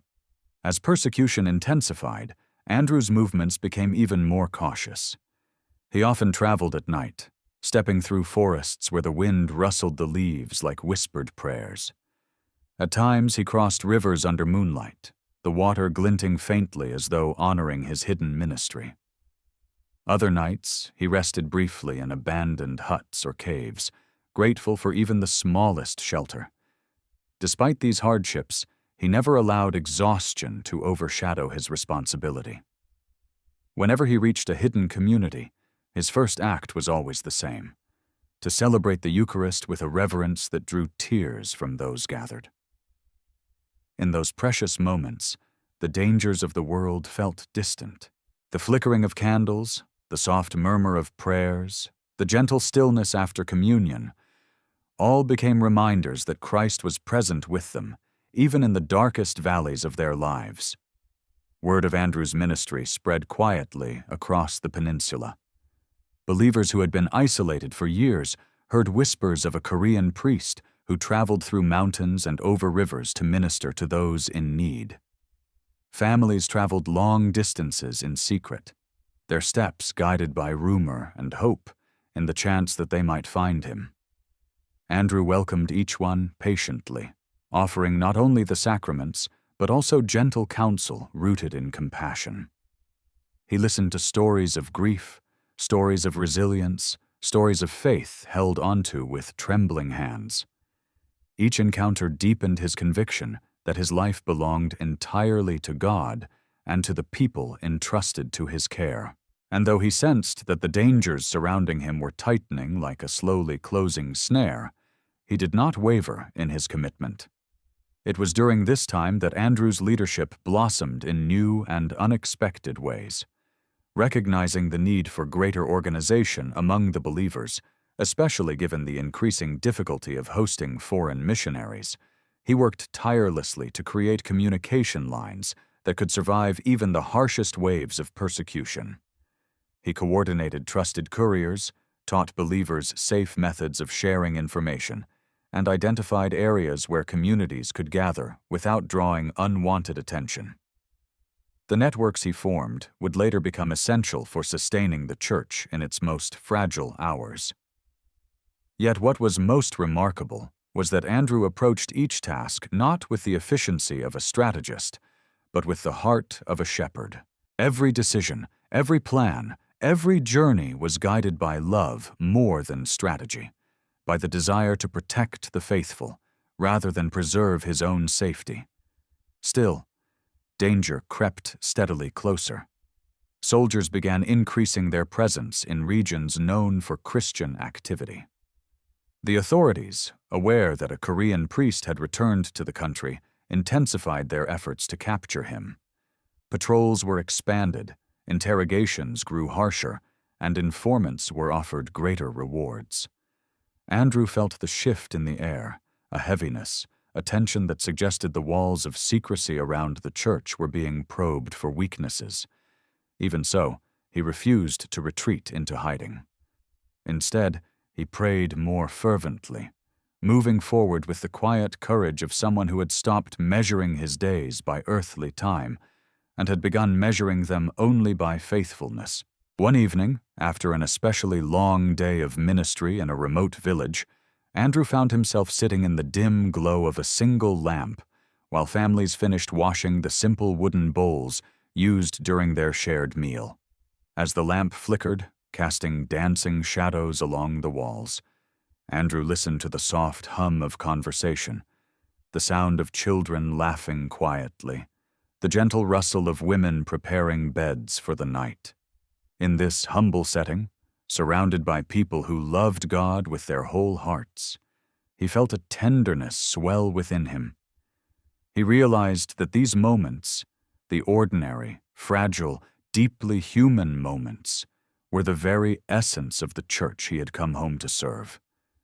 And as he watched the believers tend to one another with such sincerity, he felt a quiet certainty rise within him. If his ministry were to end tomorrow, it would still have been worth every sacrifice. But the night did not end in peace. As Andrew prepared to rest, a messenger arrived breathless at the door of the hut. Soldiers had been spotted nearby. Patrol routes were changing. There were rumors of informants in the region, strangers who had been asking too many questions. The message carried no alarm in its tone, but urgency pulsed beneath each word. Andrew listened carefully. His heart beat steadily, not with fear, but with awareness. He knew that each warning sign brought him one step closer to the moment when he would face the same fate his father had embraced. That night, Andrew prayed longer than usual. He prayed not for escape, nor for safety, but for clarity. The clarity to continue serving with humility until the very end, whatever that end might be. He asked God to protect the communities he had come to love, to strengthen the families who would suffer if he were captured, to sustain the faith of those who would grieve. And as he prayed, he felt a deep peace settle over him, a peace that whispered not of deliverance but of readiness. His heart, shaped by years of hidden fidelity, was preparing to bear the final weight of his calling. Continuing from the steady, solemn steps that carried Andrew into the gathering shadows of danger, we move gently into the next chapter of his pilgrimage, where the fragile networks he had built with such devotion would be tested against forces far stronger than human foresight. The tightening net of suspicion did not arrive in a sudden rush, but crept gradually across the land, weaving itself quietly through regions once considered safe. By this time, Andrew had already carved threads of connection between hidden communities, sea routes, and trusted couriers. Yet he sensed that the durability of these threads would soon depend not on cleverness or strategy, but on the enduring faith of those who upheld them. He continued to serve as though each day were his last, though without any trace of despair. Instead, he moved with a tender attentiveness, savoring every moment spent among the faithful, knowing that the sacraments he offered, a whispered absolution, a drop of water trickling down the forehead of a newly baptized child, the fragile sound of a hymn sung with barred doors, were moments bound to eternity. During this period, Andrew's ministry expanded in unexpected ways. In addition to providing spiritual care, he increasingly found himself offering counsel on matters of survival. Families sought his guidance on how to protect documents, how to move between villages unseen, how to hide traces of Christian practice from inquisitive neighbors. Andrew, having grown up under persecution and lived through the loss of his father, possessed a deep intuition for the rhythms of danger. He taught believers how to read subtle shifts in the behavior of soldiers, how to identify signs that an informant might be near, how to share faith with their children without exposing them to unnecessary risks. These efforts did not diminish the spiritual dimension of his mission. Rather, they became an integral part of it. By safeguarding the community, he preserved the soil in which faith could continue to grow. And though the believers looked to him with a reverence that sometimes pained him, Andrew always reminded them that the true strength of the church lay not in its leaders, but in the quiet, unwavering trust of ordinary souls. It was during one of his journeys to the southern coast that Andrew encountered a moment of grace unlike any he had yet experienced. He had traveled with a small group of fishermen who had agreed to help him transport sacred objects and written messages to a remote community. The sea was calm at first, a glassy expanse reflecting the pale blue sky. But midway through the journey, a sudden storm rose from the horizon, turning the gentle waters into towering waves. The boat tossed violently, wooden oars snapping like twigs, ropes ripping from their knots. The fishermen shouted instructions to one another, their voices nearly swallowed by the thunder. Andrew clung to the side of the vessel, praying with every breath. As the waves threatened to overturn the boat, one fisherman cried out that they should turn back. But retreat would mean losing essential supplies.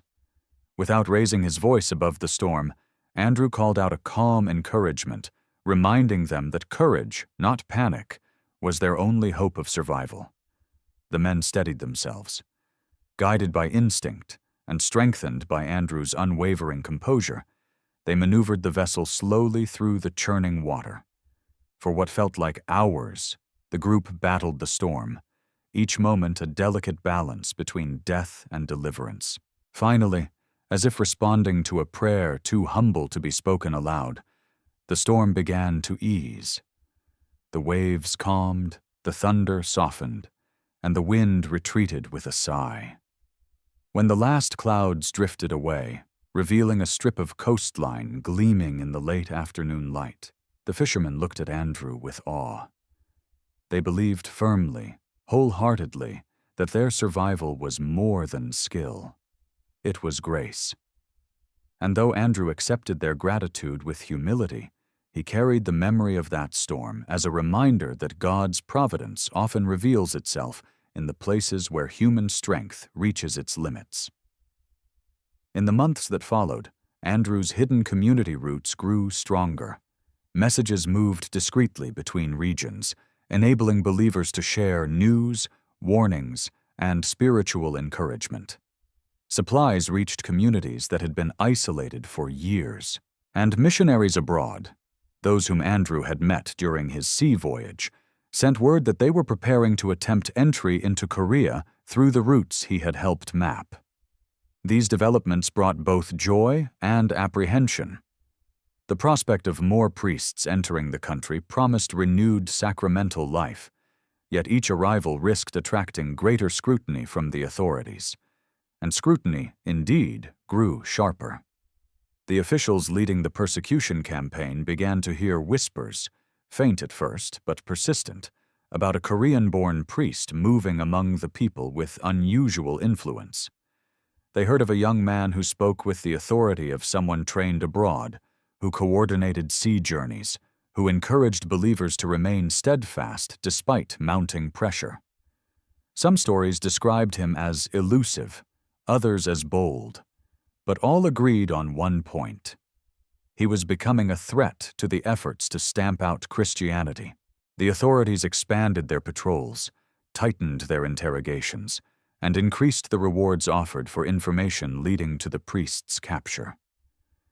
Fear seeped slowly into the hearts of the faithful, but still they refused to betray him. Their loyalty formed through shared suffering, held strong, at least for a time. Despite these developments, Andrew did not allow fear to dictate his actions. He continued to visit communities whenever he could safely do so, offering Mass in hidden clearings, where the trees formed walls against wandering eyes, baptizing infants inside shuttered rooms lit by a single candle. During these encounters, he often spoke of hope, not as wishful thinking, but as a flame that endures through the darkest nights. He encouraged families to anchor themselves in prayer, to see their suffering as part of a larger story, one known fully only to God. His words were not dramatic, not fiery, yet they carried a gentle authority that sank deep into the hearts of those who heard him. Believers often spoke afterward of how simply being in his presence seemed to awaken courage within them, as though Andrew himself had become a quiet vessel of divine consolation. But even as Andrew poured himself into this ministry, he could not ignore the signs that danger was approaching more swiftly. Rumors of betrayals began to surface. Small, scattered, uncertain at first, but increasingly alarming. Authorities questioned villagers with greater intensity, and some weakened under the pressure. Names were whispered, directions offered, false leads tangled with true ones. Andrew understood that he could not fully evade detection forever. The networks he had built were designed to protect the community, not himself. And so he prepared inwardly for the possibility that the final chapter of his life might soon unfold. During one late-night journey through a dense forest, Andrew paused beneath a canopy of stars. The forest floor was soft beneath his feet, the air cool and fragrant. He lifted his eyes and felt the vastness of the sky press gently against his heart. In that quiet moment, he whispered a prayer of surrender, not of resignation, but of trust. He asked for the grace to remain faithful, for the strength to protect the church even in death, for the courage to embrace whatever lay ahead without bitterness. The prayer was simple, offered without dramatic emotion, yet it carried the weight of a man who had spent his life giving himself to God in small, hidden acts of love. The path ahead would soon narrow further, leading Andrew into a confrontation that would test every fiber of his spirit. But for now, he walked forward with calm resolve, carrying within him the quiet radiance of someone who knew that the greatest acts of faith often unfold not in grand gestures, but in gentle, steadfast perseverance. Flowing softly from the tightening web of rumors and surveillance, we now enter the chapter where Andrew's hidden ministry begins brushing against the very edges of danger, where each step forward feels like walking along a narrow bridge suspended between grace and the looming possibility of betrayal. The believers who guided him through mountain paths could sense the tension rising, even if they could not name its source. The air itself seemed to carry a new heaviness, not the weight of fear alone, but the solemn awareness that something long foretold in whispers might soon unfold in the open. Yet in this delicate moment, Andrew continued to move with the same calm steadiness he had shown since the beginning of his mission. He understood that the life of a shepherd is not measured by the length of his ministry, but by the depth of his fidelity. And so he embraced each day as though it were both a gift and an offering, each encounter an opportunity to strengthen the hearts of those he loved. During this period, Andrew visited a community nestled deep in a valley where tall grasses rustled like waves against the wind. The villagers, who had lived for years without regular access to the sacraments, welcomed him with both joy and trembling awe. Children peered shyly at him from behind their mothers' robes, uncertain yet drawn to the gentle presence of the young priest. The elderly, their faces lined with decades of hidden suffering, approached him with hands clasped, some whispering that they had prayed their entire lives for a moment like this. Andrew knelt among them, offering blessings, hearing confessions spoken through tears, and celebrating Mass in a low wooden hut where the scent of incense mingled with the fragrance of damp earth. As he held the host aloft, the room seemed to fall into a silence so profound that even the wind paused outside. For the brief span of that sacred hour, the villagers tasted a peace they had not known in years, a peace that softened their fear, straightened their backs, and reminded them that even under persecution, they remained part of a living, breathing church. Yet joy in those moments always carried a shadow. As Andrew prepared to leave the valley, one of the villagers approached him quietly, glancing nervously at the surrounding hills. The man explained that strangers had recently been seen lingering near crossroads, asking subtle questions about hidden gatherings. Soldiers had increased their patrols along well-traveled routes. Though the villagers had not betrayed anything, the man warned Andrew that the authorities were moving with purpose, gradually tightening their search for the elusive priest who had become the invisible thread holding the underground church together. Andrew listened with a soft, steady expression. He understood the danger, but he did not let it startle him. Instead, he thanked the villager, offering a blessing and promising to pray for their protection. His calmness comforted the man, though the heaviness in his eyes betrayed his worry for the future. As Andrew moved northward, he sensed that every path he traveled, every hillside he crossed, every home he visited carried within it both grace and risk. He met with families who had heard rumors of his presence and yearned to receive the sacraments. He baptized infants born in secret during the cold months, placing holy water gently on their foreheads as their mothers wept quietly. He offered absolution to fathers who had lived with heavy burdens, unable to confess for many years. And each time he celebrated Mass, he felt the sacred weight of the moment settle more deeply into his soul. He knew that these gatherings, fragile, hidden, trembling, were among the last he would ever offer. Not because his faith was faltering, but because the world around him was closing its grip with increasing clarity. It was around this time that Andrew received word of informants who had begun to follow the movements of believers suspected of aiding him. The authorities, desperate to extinguish the hidden flame burning through the countryside, had increased rewards for information leading to his capture. Desperation, fear, and poverty made fertile ground for betrayal. Andrew's name, once whispered only with hope, was now being whispered with suspicion by those who feared punishment more than they feared the loss of their souls. These developments reached him not through panic-stricken messengers, but through loyal believers who approached him with sorrow etched into their faces. They begged him to flee, to cross back into China, to save himself, so that the church might not lose its only native priest. But Andrew shook his head gently each time, explaining that a shepherd does not abandon his flock when wolves draw near. He did not speak with defiance, nor with dramatic heroism. He spoke simply, with the quiet conviction of a man who had long accepted the path God had prepared for him. One night, as he traveled between two villages, Andrew stopped to rest beneath a grove of tall trees. The moon hung low, casting a soft silver glow across the forest floor. He leaned against the rough bark of a tree, listening to the steady hum of crickets and the distant murmur of a stream.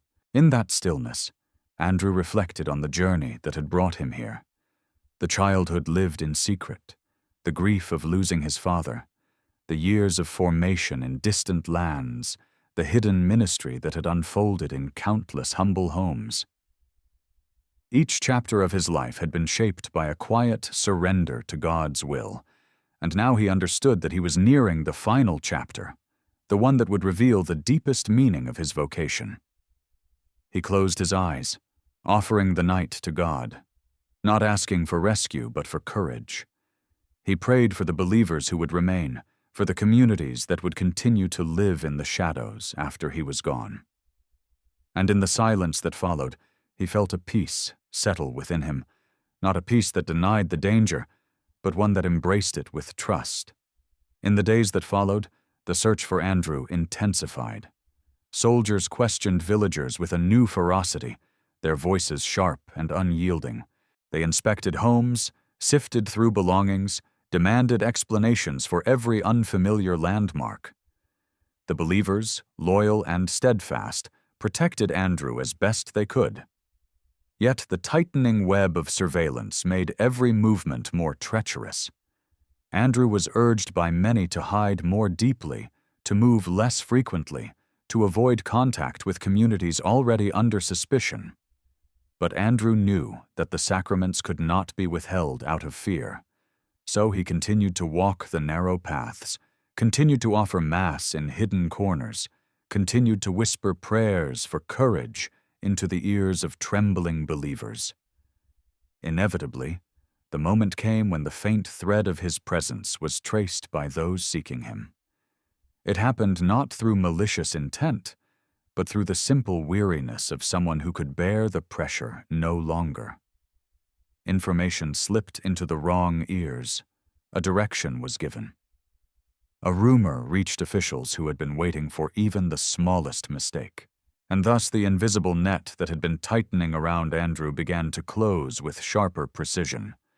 The day of his capture would unfold soon, as quietly as a leaf falling in still air, yet carrying the weight of irrevocable change.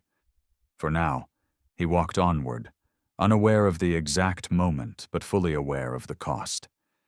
Each step resonated with the calm readiness of a man who understood that martyrdom was not a punishment, but a final act of love. And the believers who walked with him felt this truth as well, even if they could not say it aloud. Flowing softly from the moment when the invisible net began to draw inexorably toward him, we now follow Andrew into the chapter where silence, suffering, and surrender converge into a single path. The path that would lead him from the hidden valleys of ministry into the harsh confines of a prison cell.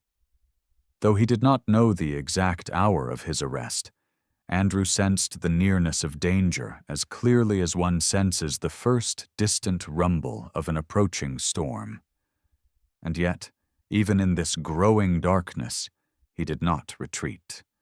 His final days of freedom were marked not by avoidance, but by deeper tenderness, as if some quiet instinct within him urged him to give everything he had left to those who might never again see a priest in their midst. This gentleness was not forced. It flowed naturally from the surrender he had already made in the depths of his soul.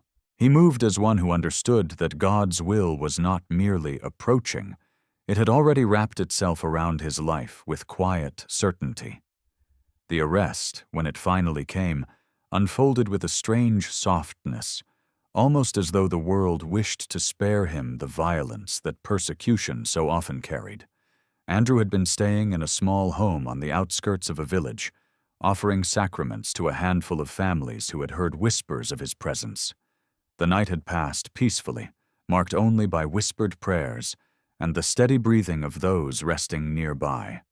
At dawn, as he stepped outside to greet the day, soldiers emerged from behind the trees, not with shouting or chaos, but with a grim purpose that needed no explanation. Andrew did not flee. He simply paused, lifted his eyes toward the horizon, as though greeting the morning one last time, and allowed his hands to be bound. The villagers, startled from their sleep, began to gather in silent anguish. Some wept, others knelt, others pressed their hands over their mouths to stifle cries that might have brought harsher punishment. Andrew turned to them with a gentle smile, not a smile of defiance, nor of resignation, but of reassurance. A smile that said, without words, that God was here even in this moment. The soldiers led him away along narrow paths, prodding him forward whenever he slowed, yet finding no resistance in him. Andrew walked steadily, his steps calm, his posture upright. The villages he passed remained eerily quiet, as though the land itself held its breath. Occasionally a believer glimpsed him from a distance, recognizing the bound priest, and pressing a hand to the heart in a silent prayer. Andrew acknowledged each one with a soft incline of his head. Even in chains, he carried the dignity of a shepherd protecting his flock. His calm unnerved the soldiers, who expected resistance, fear, pleas for mercy. Instead, they found themselves escorting a man whose composure seemed to grow stronger with each step taken toward captivity. Upon reaching the regional magistrate's headquarters, Andrew was thrown into a holding cell, a dim, cold room with rough walls that smelled of damp earth and old straw. The door clanged shut behind him, sealing out the world he had spent years tending with such tenderness. For a brief moment, as he adjusted to the darkness, the weight of the situation pressed against his chest. He was no longer free to walk among the believers, no longer able to offer Mass, no longer able to travel through fields and forests carrying Christ to those who waited. Yet even in this sharp transition, he felt no despair. Instead, he knelt on the cold floor and whispered a prayer of surrender. "Lord," he murmured, "let this too be for your glory." The interrogations began soon after. The officials questioned him about his identity, his connections with foreigners, his purpose in traveling across the peninsula. They demanded to know the names of believers, the locations of gatherings, the routes used by missionaries. Yet Andrew answered with silence where silence was needed, and with clarity where truth could be spoken without endangering lives. He admitted openly that he was a Catholic priest, that he had returned to Korea to serve the faithful. But he refused to betray anyone. His refusal was not stubbornness, but fidelity. Fidelity to his flock, fidelity to his vocation, fidelity to the truth that the church was larger than any one man. The interrogators grew increasingly frustrated. They threatened him, struck him, deprived him of food and rest. Yet Andrew's composure remained unbroken. He endured each blow with the quiet strength of one who had already offered his suffering to God long before the first strike landed. News of his arrest spread rapidly across the countryside, traveling through the hidden networks he had helped establish. Believers wept in secret, gathered in silence to pray for him, and wondered how they would survive without their beloved priest. Some attempted to send messages of encouragement, though few reached him. Others clung to the memory of the gentle smile he had given them, holding it as a flame in their hearts. Among them were mothers who had entrusted their children to his blessings, elders who had confessed their lifelong burdens into his listening silence, young men and women who had found courage through his example. For all of them, Andrew's capture felt like the dimming of a great light. And yet many also sensed that his suffering, like that of his father years before, held within it a secret grace that could not be extinguished. Within the prison, Andrew's presence began quietly reshaping the atmosphere. Other prisoners, hardened by despair, were struck by his gentleness. He spoke little, yet when he did, his words carried a strange balm, easing fears even in the cold darkness of their confinement. He prayed with those who sought comfort, shared whatever little food he received, and listened to their stories with the compassion of a shepherd who saw not crime or guilt, but human souls wounded by a world that seldom showed mercy. Guards, too, were unsettled by his serenity. Some mocked him, others watched him with wary respect. One guard, moved by Andrew's unchanging kindness, reportedly left a small bundle of rice near his cell door, unable to bring himself to hand it directly, but unable to ignore the tug of compassion the young priest awakened within him. Interrogations intensified over time. The officials, pressured by higher authorities, resorted to harsher methods. Andrew's body bore the marks of their efforts, bruises darkening around his ribs, cuts along his wrists, the ache of injuries that pulsed with every breath. Yet witnesses later recounted that he never cursed, never pleaded, never allowed anger to touch his voice. Instead, when given moments of reprieve, he prayed aloud for the strength to endure and for the conversion of those who tormented him.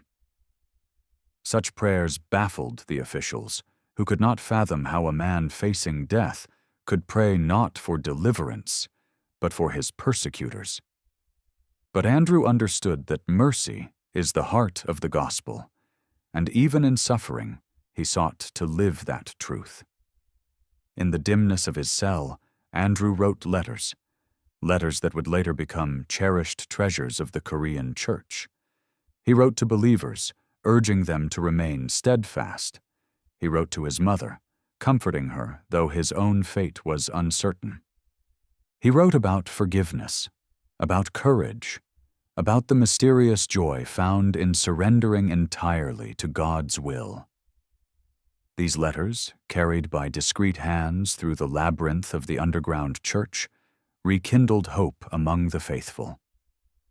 They read his words by lamplight, tears falling silently, sensing that the strength flowing through those fragile scraps of paper came not from Andrew alone, but from the Spirit who sustained him. As the days stretched into weeks, Andrew sensed that the hour of his final witness was drawing near. He felt it not with dread, but with a quiet readiness. His body grew weaker, but his spirit shone more brightly with each passing day.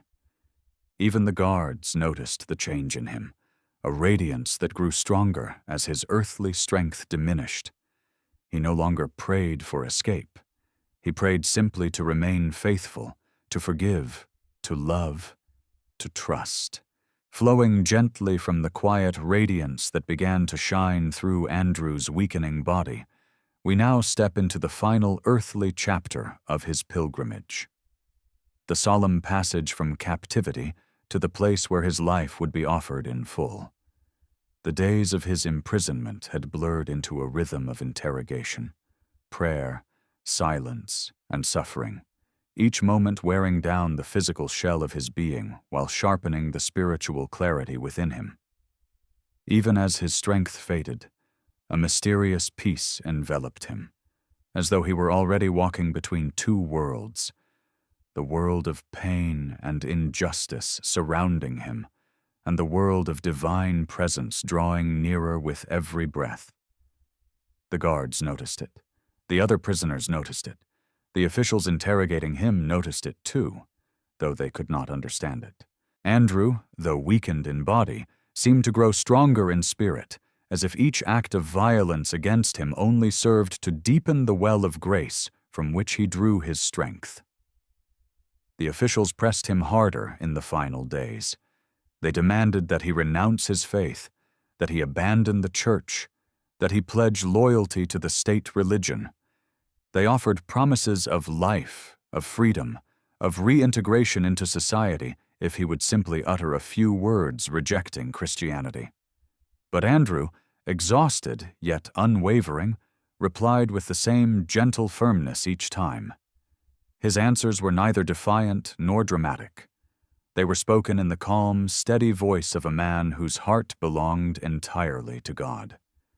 "If I speak what is untrue," he said softly, "I may live for a moment. But if I remain faithful, I shall live forever."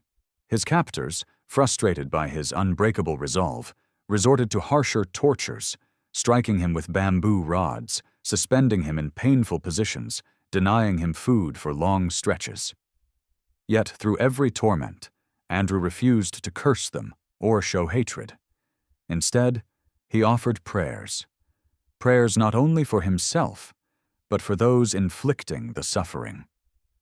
And although the officials could not see it, their cruelty only served to reveal more clearly the quiet beauty of Andrew's sanctity. In the dimness of the prison cell, the young priest spent his remaining strength writing words of encouragement to the believers he had served. These letters, fragile and precious, passed from hand to hand through hidden channels. Each line carried not despair, but serenity, not fear, but faith. "My brothers and sisters," he wrote, "Do not be distressed because of me. The hardships we endure are brief compared to the glory prepared for us." He urged them to remain loyal to Christ, to forgive those who persecuted them, to hold the church together in charity and humility. Those who received his letters read them with trembling reverence, sensing that they were reading the final thoughts of a shepherd whose life had been poured out like a quiet prayer across the mountains and valleys of Korea. It was during this time that Andrew's captors attempted one last strategy to break his resolve. They brought before him people he knew, acquaintances, believers, and travelers, and pressured them to accuse him of wrongdoing. Some, fearing for their own lives, spoke falsehoods under duress. Others remained silent, trembling. But Andrew bore no resentment toward any of them. He knew the weight of fear. He understood the fragility of human courage. In his heart, he held no bitterness, only compassion. Witnesses later recounted that even when confronted by betrayal, Andrew's expression remained gentle, as though he saw beyond the weakness of the moment into the deeper truth of the souls who faltered. As word spread that his execution was drawing near, the atmosphere in the prison shifted. Guards who had once mocked him now approached with uneasy respect. Some, moved by the quiet dignity he had shown through weeks of torture, offered him brief kindnesses, a sip of water when none was allowed, a moment of rest during a long interrogation. Andrew accepted these small mercies with humility, recognizing them as signs that even in places of darkness, hearts could be stirred by grace. One young guard, troubled by the execution order, whispered to him late one night, "Why do you not save yourself? They have given you every chance." Andrew looked at him with soft eyes and replied, "Because my life does not belong to me. It belongs to God and to the people he has entrusted to my care." The guard, shaken by the simplicity of this truth, left without speaking another word. At last, the morning came when the execution order was finalized. Soldiers entered his cell, unchaining him with the same roughness they had shown throughout his imprisonment, yet something in their movements revealed a trace of unease, as though they sensed they were leading a holy man to his final act of witness. Andrew stood slowly, his body weakened, but his posture still upright with quiet dignity. He asked for a moment to pray. Kneeling on the cold floor, he whispered a final offering, entrusting his spirit into the hands of the Lord who had carried him through every sorrow. Then he rose, calm and composed, and allowed himself to be led out of the prison. The walk to the execution site stretched across several miles. Andrew moved with slow, steady steps, his hands bound, his robe torn, his face bearing the marks of suffering. Yet those who witnessed his final walk said that he appeared more serene than the soldiers escorting him. The path led through fields where the wind moved through the grass in long, soft waves. Andrew paused at moments, not from fatigue alone, but to offer silent prayers for the land he loved, a land that had shaped his faith through persecution and grace, a land whose soil held the memories of martyrs before him. Along the way, a few villagers recognized him and knelt quietly as he passed, tears slipping down their cheeks. Andrew offered each one a gentle glance of blessing. He did not want them to grieve for him. He wanted them to remain steadfast. When they reached the banks of the Han River, the soldiers positioned him at the designated place of execution. The river shimmered under the pale sunlight, its waters flowing steadily as though carrying the weight of centuries. Andrew took one last look at the sky, inhaling deeply, his spirit utterly at peace. He knelt, praying that God would forgive his persecutors and protect the believers who would continue to live in the shadows after his death. Witnesses would later say that at that moment he appeared almost luminous, not in a physical sense, but in the calm radiance that filled his countenance. With quiet dignity, Andrew offered his final words, spoken not with bitterness, but with the fullness of love. My eternal life is now beginning. And then, with the gentleness that had marked his entire ministry, he bowed his head. The execution was swift. His body fell, not with a sound of despair, but with the solemn grace of a life poured out entirely for God. The river carried its silent witness. The wind held its breath, and heaven received the soul of a priest who had walked faithfully through the darkest valleys of his land. Flowing gently from the moment when Andrew's earthly life ended with serene surrender beside the flowing Han River, we now move into the chapter where his absence became an echo that moved through valleys, mountains, and small, hidden rooms, touching hearts that had once depended on his quiet presence. News of his martyrdom did not erupt in a single wave. It spread slowly at first, carried by trembling whispers and discreet gestures, moving cautiously through the underground networks he had helped build. For the believers who had lived in secrecy for so many years, the young priest had become more than a minister. He had been a symbol of hope, a sign that God had not abandoned their land. Now, hearing that he had offered his life in the same spirit of calm courage that had marked his ministry, they felt a mingling of grief and reverence that words could not capture. His death pierced them like a wound, yet it also inspired them in ways they could not quite explain.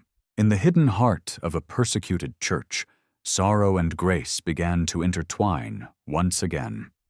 In the first days after his execution, small groups of believers gathered in secret to pray for his soul, though many of them sensed he needed no such intercession, that his soul was already resting in the peace promised to all who lay down their lives for Christ.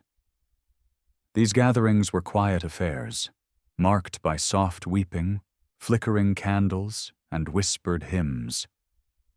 Women held their children close, men bowed their heads with trembling hands, and elders gazed into the dim light with eyes that carried decades of hidden suffering. In these simple rooms, Andrew's memory felt present, not as a ghost or a shadow, but as a gentle warmth that filled the air.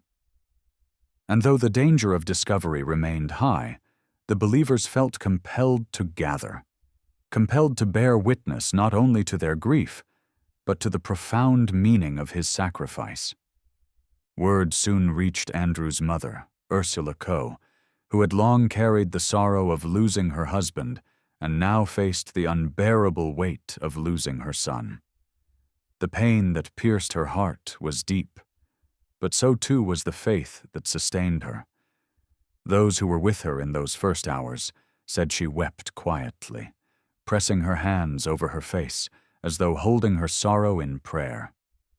She had always known, from the earliest days of his childhood, that Andrew's path might one day lead to martyrdom, yet knowing this did not soften the ache that now washed over her. Still, when she finally lifted her face, those near her saw not despair, but a profound calm. "He has gone to where his father waits," she whispered. "God has taken him home." In her acceptance, the early church in Korea found an example of faith as pure as any sermon, a living echo of the courage that had shaped Andrew's own heart. Meanwhile, the officials who had carried out the execution felt little unease. They believed the death of a priest would weaken the Christian movement, scattering the underground communities and discouraging future conversions. Yet in the days that followed, something unexpected occurred. Silence blossomed into strength. Those who had received sacraments from Andrew months or years earlier now felt a new resolve rising within them. They began to preserve his teachings with greater care, repeating his gentle words to children and grandchildren, committing his letters to memory, recalling small gestures of kindness that became sacred stories within the community. His martyrdom, rather than extinguishing their resolve, became a rallying point, a quiet fire that warmed them through the cold nights of persecution.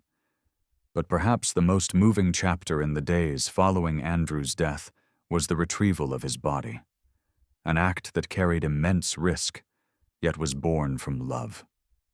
A small group of believers, knowing that his remains would likely be left exposed near the riverbank or buried hastily in dishonor, resolved to recover his body and provide a Christian burial. They traveled under the cover of darkness, moving along narrow paths where the grass brushed their legs and the wind whispered warnings. Their hearts pounded not from fear alone, but from a reverent sorrow at the thought of seeing the young priest who had once walked among them with such quiet grace. When they reached the site, the moon was faint, casting a gentle glow over the river that had witnessed his final moments. His body, though marked by suffering, bore a serenity that startled those who found him. His face seemed almost peaceful, as though he had fallen asleep. The believers knelt beside him, touching the ground where his blood had mingled with the soil of their homeland. They prayed softly, tears slipping down their cheeks, tears not only of grief, but of awe. With careful hands, they wrapped his body in cloth, whispering apologies for their trembling and thanking him for the life he had given for them. Carrying him required strength and courage, for soldiers patrolled nearby, yet fear seemed to lose its hold on them as they walked. It was as though Andrew's final act of surrender had infused them with a quiet boldness. They laid him to rest in a hidden place chosen with great care, a place where no unkind eyes would find him, where the earth itself would guard his resting body like a secret too precious to reveal. The burial was simple, marked by whispered prayers and silent vows to remain faithful. A few placed wildflowers upon the freshly covered earth, their petals trembling in the night breeze. Others pressed their hands to the ground, entrusting their own lives to God with renewed devotion. Though no official markers proclaimed the significance of the grave, every believer who stood there knew that they were witnessing the beginning of something unseen, yet immense, the birth of a legacy that would one day shine far beyond the mountains surrounding them. As days turned to weeks, the memory of Andrew's martyrdom deepened rather than faded. Parents told their children about the young priest who had returned from distant lands to serve them. Elders recounted the gentleness of his voice, the compassion in his eyes, the courage that allowed him to face death without bitterness. Stories of his life and witness began to spread across regions he had never visited, carried by travelers, whispered by converts, preserved in the hearts of those who sensed that his sacrifice was part of a divine tapestry still unfolding. His letters, crinkled and marked by tears, circulated through hidden churches, shaping the spirituality of countless believers who would never meet him, but who would feel his presence in the lines he had written behind prison walls. Even in areas where persecution remained harsh, believers found solace in Andrew's example. His martyrdom became a silent sermon, reminding them that suffering, when joined to Christ, becomes a pathway to hope. Some who had once wavered in fear now found courage from remembering the calm determination with which he had walked toward execution. Others, who had long struggled with doubt, rediscovered faith through stories of his unwavering trust in God's will. And as time passed, Andrew's memory began to weave itself into the spiritual identity of the Korean church, like a thread of golden light running through dark cloth. Among the missionary priests who eventually learned of his death, grief mingled with admiration. They had known Andrew as a devoted seminarian, a humble collaborator, a young priest whose love for his people surpassed all fear. Now they saw in him not only a colleague, but a martyr, someone who had lived out the gospel with a purity and courage that transcended cultural and national boundaries. His death did not discourage their mission, it strengthened it. They prayed with renewed fervor, asking God to guide their efforts to serve the faithful in Korea, and many entrusted their own vocations to Andrew's intercession. Flowing gently from the quiet strength that Andrew's martyrdom breathed into the hidden communities of Korea, we now step into the chapter where his echo carried on the prayers, memories, and whispered devotion of the faithful, began shaping the underground church with a force far greater than any single life could wield.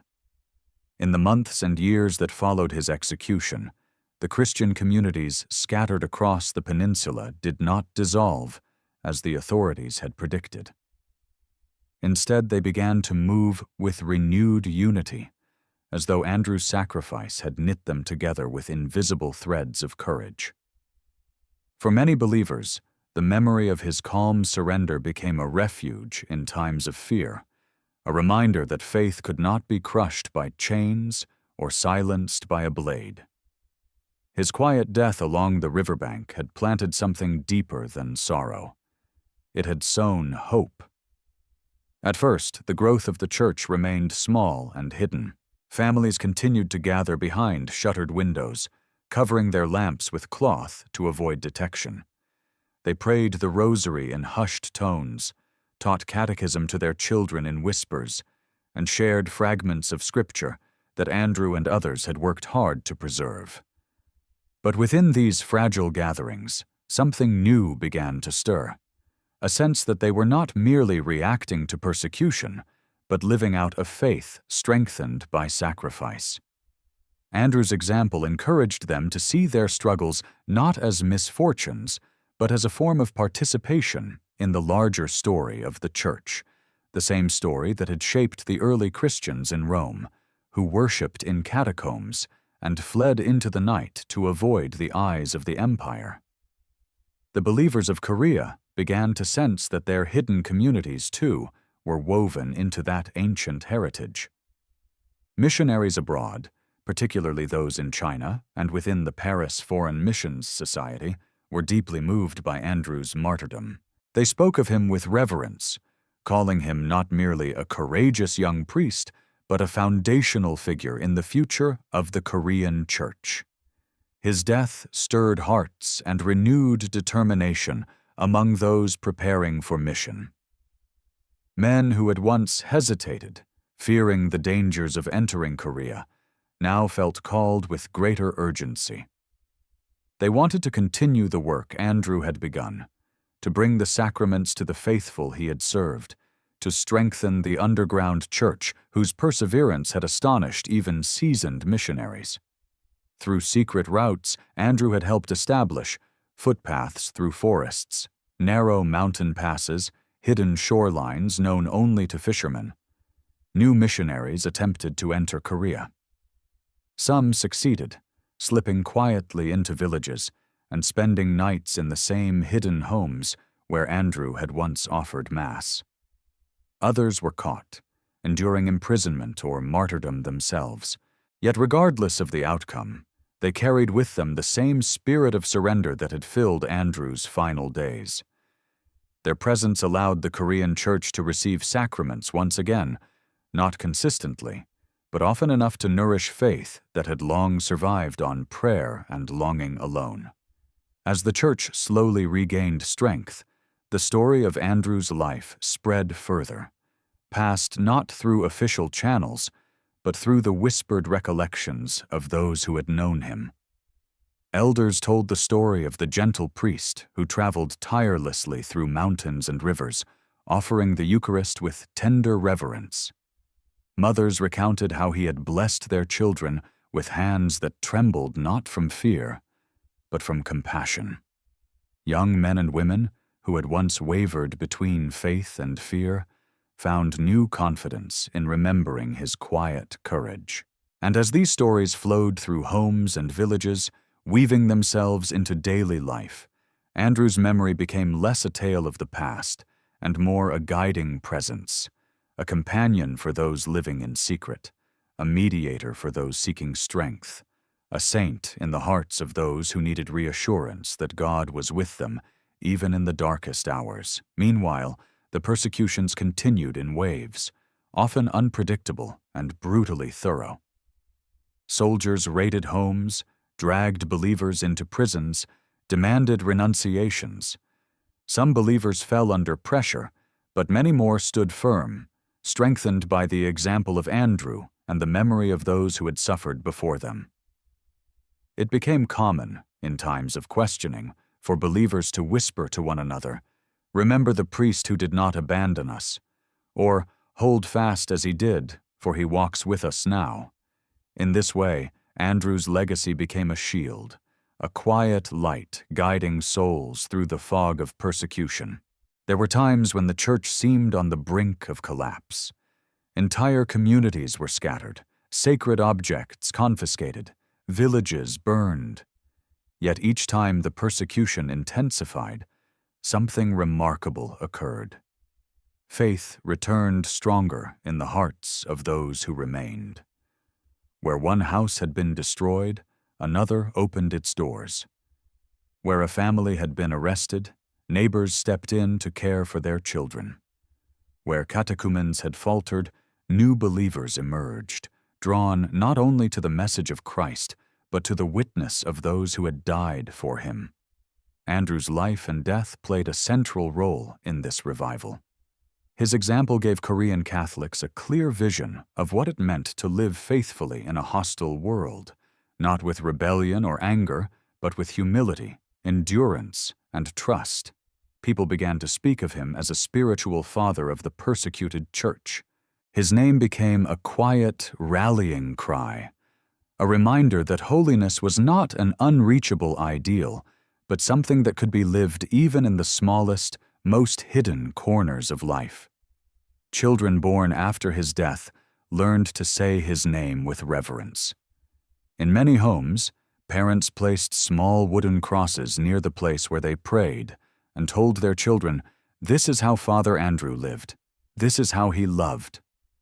Over time, stories of his gentleness, his perseverance, and his unwavering faith were passed down like treasures through generations. Even those who had never seen him felt as though they knew him, as though they had sat with him in dim huts, as though they had walked with him through forests, as though they had knelt with him beside the river where he had offered his life so freely. And yet Andrew's influence was not limited to memory alone. His martyrdom emboldened leaders within the underground church to step forward with greater conviction. Lay catechists, elders, and community leaders took on new responsibilities, aware that the church now had to sustain itself even when priests were absent. They taught children to pray, preserved written teachings, organized gatherings, and offered comfort to those in mourning.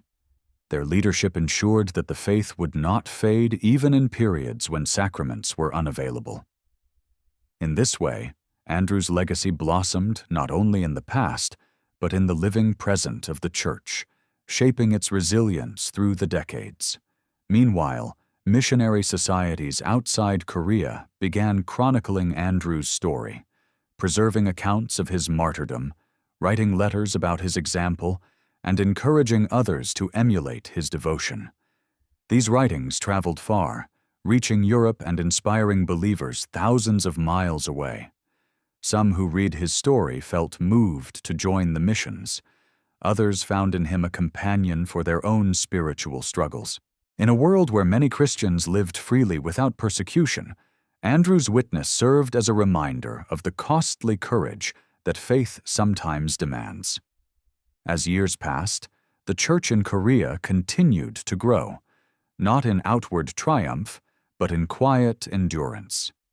Each new wave of persecution only strengthened the roots beneath the surface, roots nourished by the lives of martyrs like Andrew, who had offered everything for the sake of Christ. And as those roots deepened, so too did the hope that one day the church would emerge from its hidden places and breathe freely in the open air.